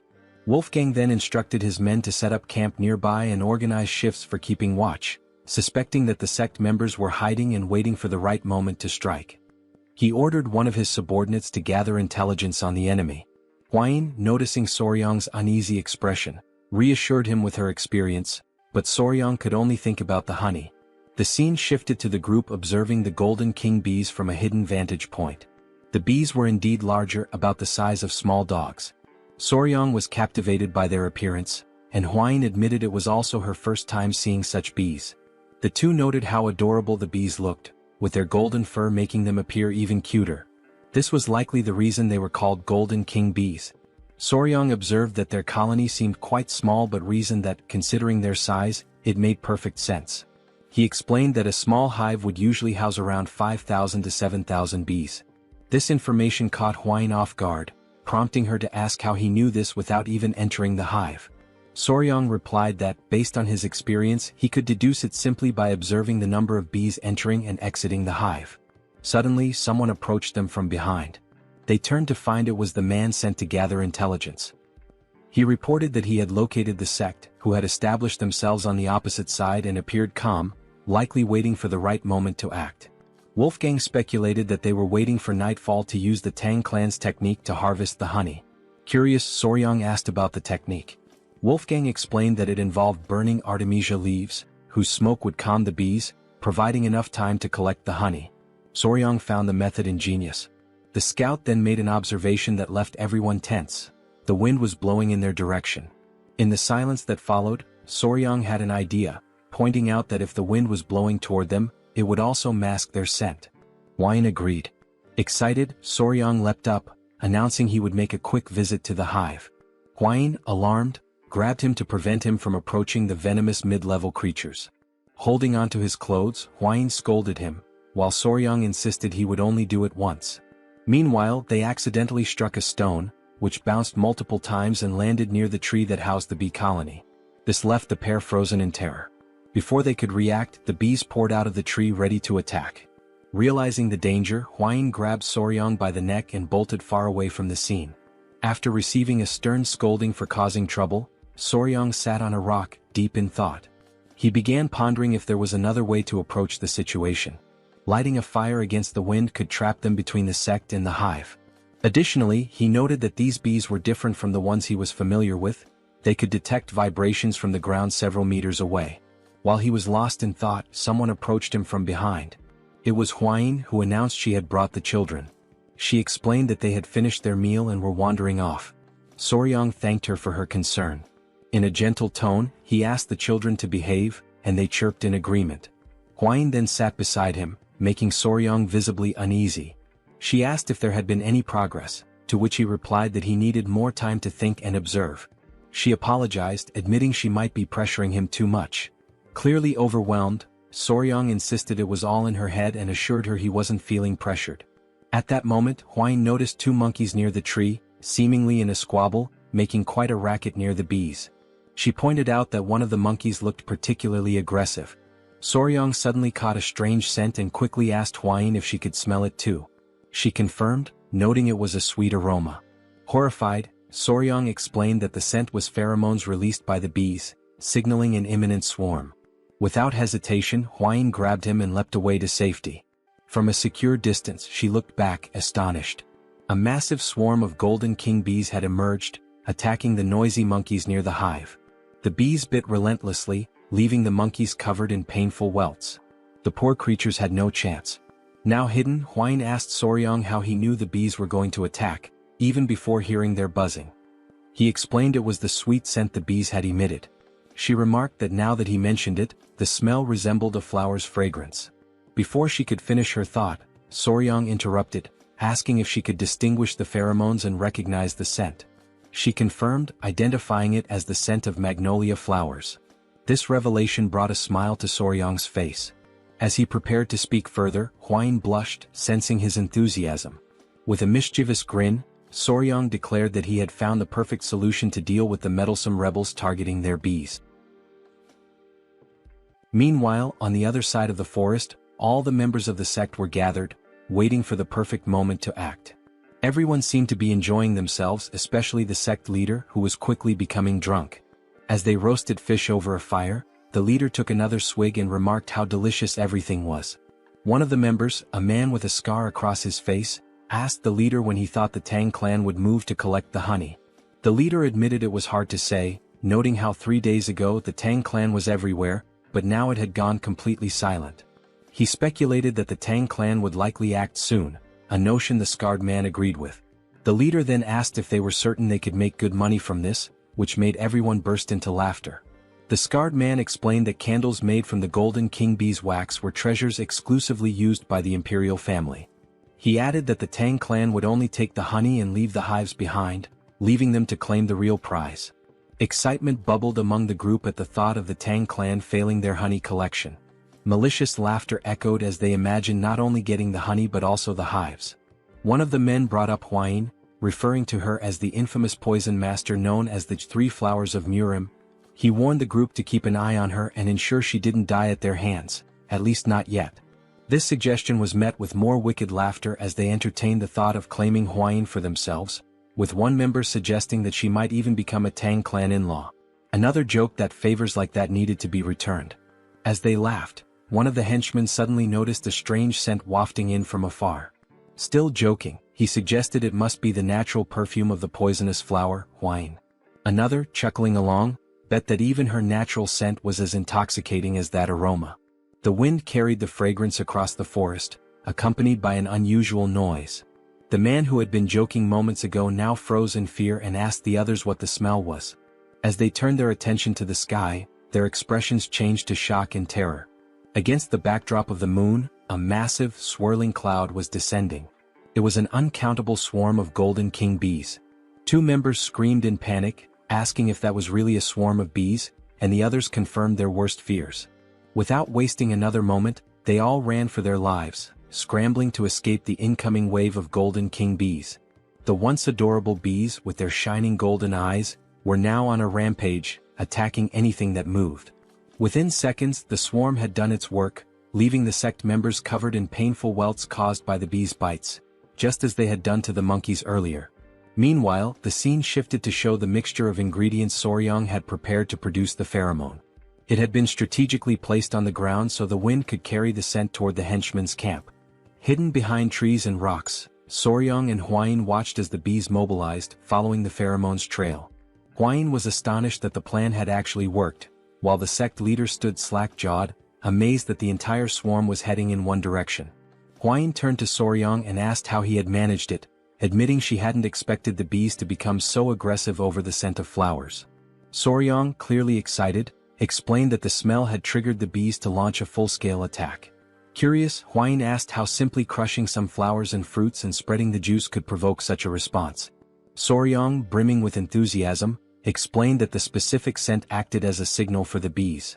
Using examples like the Giga Chad beetle and adorable bees, he elaborated that the phenomenon was due to pheromones, a type of chemical signal used by animals of the same species to communicate. He added that social insects like ants and wasps heavily relied on pheromones for tasks such as locating food. Finally, he explained that the pheromone he used was the exact same chemical signal the bees released when initiating a mass attack: isoamyl acetate. Huayin, enchanted by Soryang's explanation, said it was fascinating that he knew the scent emitted by magnolias was the same one bees used to signal an attack. Embarrassed by her praise, Soryang replied that what was truly fascinating was her ability to recognize those scents. She explained that as a descendant of the Tang clan, which specialized in poisons, she had to be highly sensitive to smells. Shifting focus from their explanations, Soryang noticed no bees were emerging from the hive. He concluded that this was the perfect moment to act and ventured into the Golden King bees' hive to harvest their honey. Holding smoldering mugwort leaves whose smoke soothed the bees, the trio moved cautiously, observing their surroundings. Standing at the entrance to the massive tree, surrounded by the silence of the night, the leader warned of the danger and insisted on going first.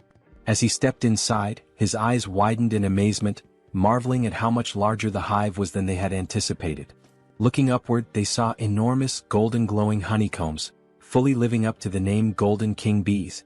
The leader confirmed that the hive appeared empty, with no sounds of bees buzzing around. As they ventured further, Soryang noticed something unusual. After a closer inspection, he realized there was no honey. Huayin, after looking around, confirmed his observation. This struck the leader as odd, noting that such a thing had never happened before. Soryang also observed the absence of eggs in the hive. Curious, the leader asked if this might be related to the lack of honey. Drawing on his expertise, Soryang hypothesized that the bees were preparing to migrate. They must have consumed all their stored honey and carried it in their stomachs for the journey. He suggested this behavior might have been triggered by the frequent presence of humans nearby. Huayin agreed, stating that it made complete sense. Soryang elaborated that when bees prepare to migrate, the queen stops laying eggs because they can no longer care for larvae during their transition. While exploring the tree's interior, Soryang suddenly froze in shock. Hidden and camouflaged among the hive's remains, he spotted a lone Golden King bee that had been left behind. With a sly smile, Soryang turned to the leader and asked how long he could sustain his mobility techniques without resting. The leader, confused by the question, estimated he could manage about half a day. Before he could ask why Soryang wanted to know, a scout interrupted, urgently announcing that the Golden King bees were returning and they needed to leave immediately. On high alert, the leader ordered everyone to retreat. He told Soryang to abandon his search and get out of the hive. In the background, Soryang continued inspecting the hive until Huayin came to retrieve him. Grabbing him by his clothes, she insisted they leave immediately. They all dashed to safety, knowing that even the Tang clan's techniques to calm the bees wouldn't be enough to prevent an attack. As Soryang was dragged along, it became apparent that he had taken the Golden King bee and hidden it inside his clothes. Moments later, the group finally breathed a sigh of relief, grateful to have narrowly escaped a potential mass attack. Huayin expressed her relief at having made it out before the bees returned, only to pause when she noticed something moving inside Soryang's clothing. Horrified, she demanded to know what he was carrying. With a sheepish smile, Soryang revealed the Golden King bee queen and nonchalantly explained that, since they couldn't retrieve the honey, he had brought the one who could produce it. Everyone stood speechless, processing the situation. When the gravity of what he had done sank in, they were thrown into a panic, unsure of what to do next. The Golden King bee queen, ever adorable, emitted a soft sound that only emphasized her charm. Soryang, now grinning, turned to the squad leader and warned that the bees would soon realize their queen was missing and start chasing them. As if on cue, a massive swarm of Golden King bees, willing to sacrifice themselves for their queen, appeared on the horizon, heading straight for them. With an innocent smile, Soryang cheerfully stated, "We need to run, now." And so began a life-or-death chase. Woolgang carried Soryang on his back, running as fast as his legs would allow. The queen bee was restless, her wings trembling with unease. Soryang gently stroked her head, trying to soothe her, and promised that he would take her to a place where no one could disturb her. It had been several days since their desperate escape from the swarm of honeybees began. During this grueling journey, the group pushed themselves to their limits, sacrificing sleep and using their mobility arts to the fullest. Exhaustion was etched on the faces of every member of the team. By the time they reached their destination, several warriors from the Venom Blood unit had fallen behind. Silently, Soryang vowed that as soon as they returned, he would demand proper mobility arts training for everyone. As they pressed forward, one warrior stumbled and fell to the ground. Alarmed, another member shouted, drawing attention to their fallen comrade. The downed warrior was Huang Duryong of the Venom Blood unit. His condition was critical, half-conscious, with dark circles under his eyes, and both drool and snot dripping from his slack mouth. Soryang wasn't faring much better, dark circles shadowing his own eyes. Yet, he clung to the hope that once the queen bee was far enough from her colony, the relentless pursuit of the swarm would cease.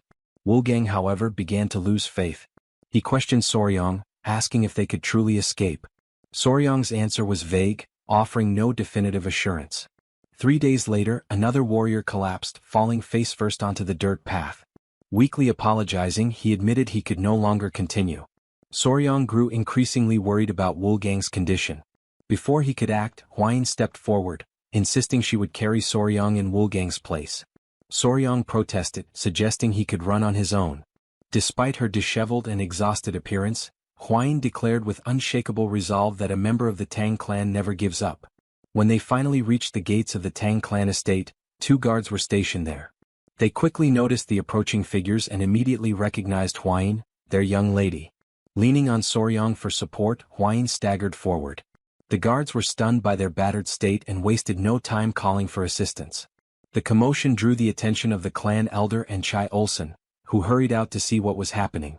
Both men froze in shock at the sight of Hwine's weakened condition. Chai Olsen gently placed her head on his lap, using his healing arts to tend to her injuries.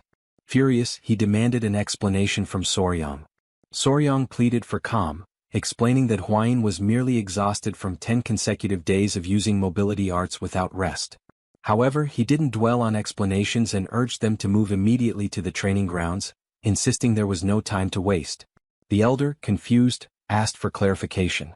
In response, Soryang reached into his clothing and revealed the golden-haired queen bee. He explained that the swarm would arrive soon and that they needed to prepare at the ancient grove in the training grounds.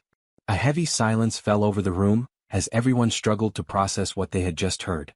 Finally, the elder broke the silence, bursting into laughter at the absurdity of the situation. Chai Olsen, however, was less amused. He reminded Soryang that his task was to gather honey, not bring the queen bee herself. With a firm grip, the elder placed his arm around Soryang's shoulders and declared they would head to the training grounds immediately. A startled cry escaped Soryang as the elder effortlessly lifted him and began running at breakneck speed. Midway through, Soryang shouted, alarmed. "What's wrong now?" the elder asked. "The bees, they're coming our way," Soryang exclaimed. The elder turned to see a massive cloud of bees swarming after them. "Did you bring the entire colony with you?" he asked, incredulous. The two quickened their pace, racing toward the ancient grove. Soryang's body strained to endure the overwhelming speed, but the elder's secure grip held him steady, like a living seatbelt. At last they arrived.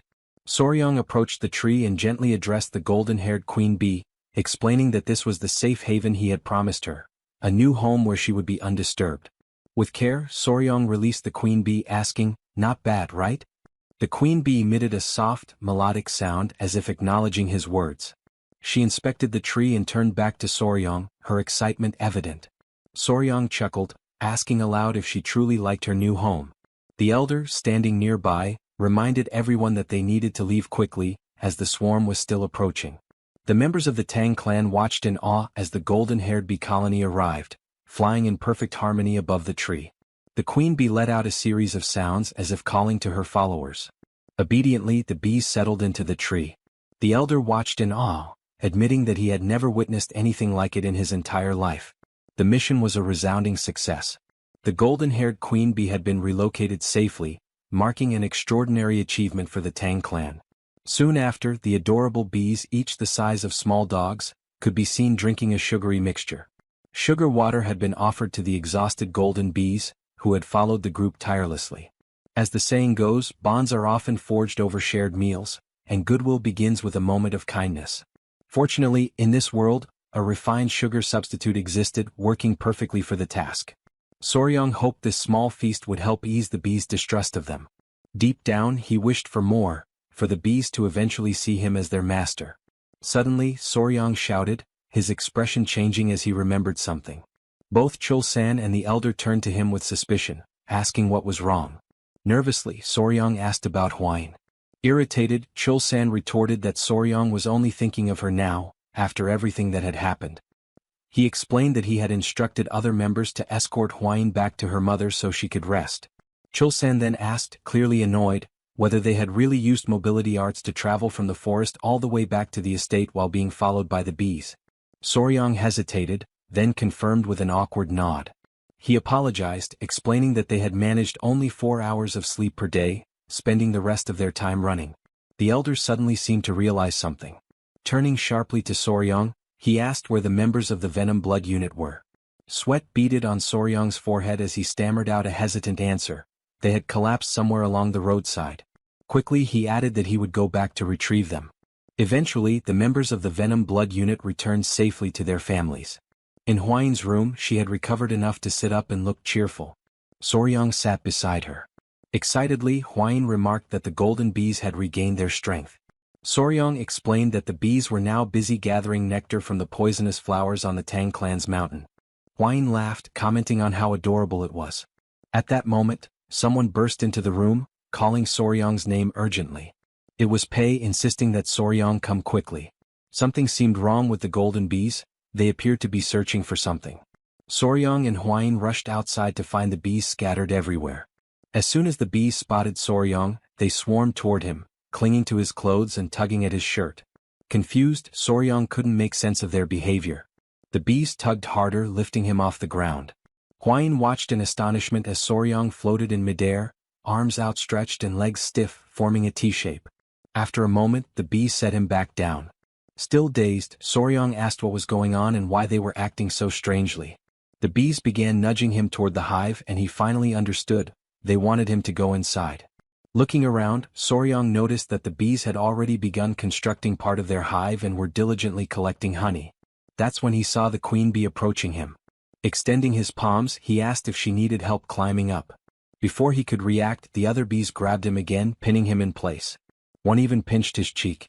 Soryong glanced at the queen bee, noting her elegant and surprisingly charming appearance. And then, to his utter shock, the queen bee closed her eyes and leaned toward him. Panic surged through Soryong, but he didn't have time to protest. The queen bee pressed her lips to his. He felt something placed in his mouth and instinctively swallowed. Immediately, the other bees released him and the queen bee stepped back. Face blazing red, Soryong shouted at her, utterly mortified. "That was my first kiss. What were you thinking?" But before he could say more, an intense wave of pain shot through his body. He collapsed to the ground, writhing in agony. "What did you give me?" Soryong wondered in his mind. From his perspective, the queen bee watched him with an enigmatic expression, leaving him completely bewildered. Meanwhile, Soryong was lying on the ground, writhing in pain, while the queen bee observed him passively. As he agonized on the ground, he noticed that beneath the strange discomfort, like an intense itch, his entire body was engulfed in overwhelming heat, and his heart was racing uncontrollably. He turned toward the queen bee beside him, still struggling, and demanded to know what she had made him eat. She simply stared at him adorably, offering no response as his senses began to fade and his eyelids grew heavy. A few minutes later, still unconscious, Soryong heard someone calling his name over and over. When he partially opened his eyes, he saw Hwain and the Great Elder. Hwain, frantic, exclaimed that something was seriously wrong with him, and the elder confirmed, saying it seemed he had ingested a highly potent elixir. Soryong fainted again as Hwain pleaded for him to hold on, promising to guide his chi. Moments later, Soryong regained full consciousness. He woke to find Hwain beside him, worry etched across her face as she asked if he was okay. He sat up in bed, scratching his head and asked where they were. She explained they were in the Tang clan's medical wing. Hwain elaborated, saying that when she saw him being dragged off by the queen bee, she and the elder immediately ran to the hive. By the time they arrived he was already unconscious, so they brought him there. She asked if he remembered what had happened at the hive. Soryong paused to think. It was then that he realized his first kiss in this world had been with the queen bee. Embarrassed, he flushed deeply. Hwain, still concerned, asked if he was feeling all right and if there was anything wrong with his body. She offered to call the Great Elder for his expertise if necessary. Looking down at his hands, Soryong shook his head and said there was no need. After letting out a long sigh, he decided to explain what had really happened. He told her that the queen bee had fed him the same food she eats, which was undoubtedly the cause of everything. Curious, Hwain asked what exactly he had eaten. Soryong admitted he didn't know the exact name but said that if he had to name it, he would call it the king bee elixir. Hwain was shocked. He went on to explain that worker bees collect nectar and pollen for sustenance and that only those dedicated to their labor consume it. Still puzzled, Hwain asked what the queen bee eats. Soryong replied that from birth to death, the the queen bee exclusively consumes the elixir made by the worker bees. In other words, he explained, the substance the queen bee had forced him to consume was royal jelly. Huayin understood and remarked that it must be the queen's exclusive food for her entire life. Soryong then added that the king bee elixir has special effects. Intrigued, Huayin asked what those effects might be. Excitedly, Soryong explained that while worker bees typically live for about a month and a half, the queen bee, sustained solely by the elixir, can live up to 690 times longer. Huayin, startled by his enthusiasm, told him to calm down. She concluded that the mystery was solved and there was no reason to worry.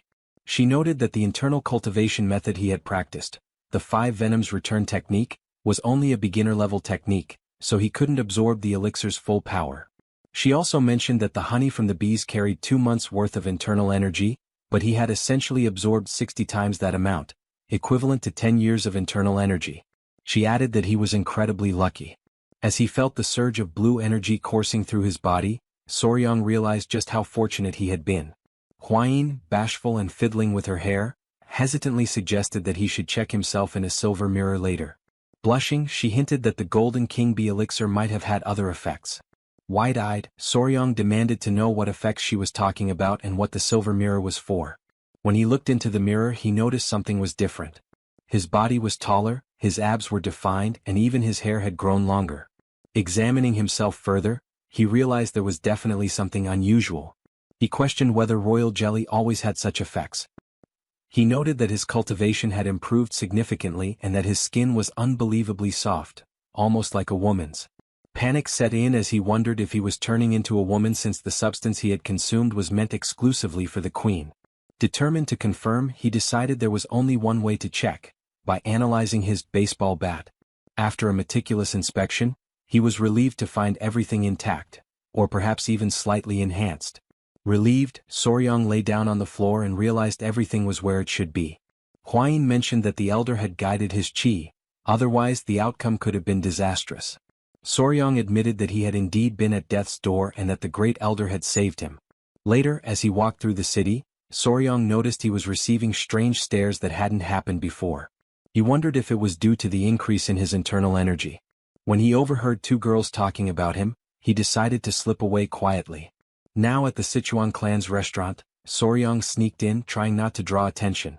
However, Huayin's mother noticed him as he arrived while everyone was being served at the table, which was adorned with several beautiful dishes. Her mother teased that her son-in-law looked even more handsome now and asked how he was feeling and if his body was all right. Soryong replied that he was fine and apologized for causing any worry. She told him not to fret and said that it was now something to celebrate. After all, his skin looked amazing and Huayin must be feeling jealous. Embarrassed, Huayin blushed deeply. Flustered, she urged everyone to stop teasing and to take their seats. With everyone gathered around the table, the servants began serving the meal. Huayin's father asked if Soryong was feeling better, to which he replied yes and apologized again for causing concern.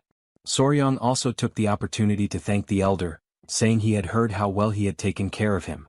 The elder graciously acknowledged the gratitude and commented that Soryong seemed to have had a stroke of good fortune.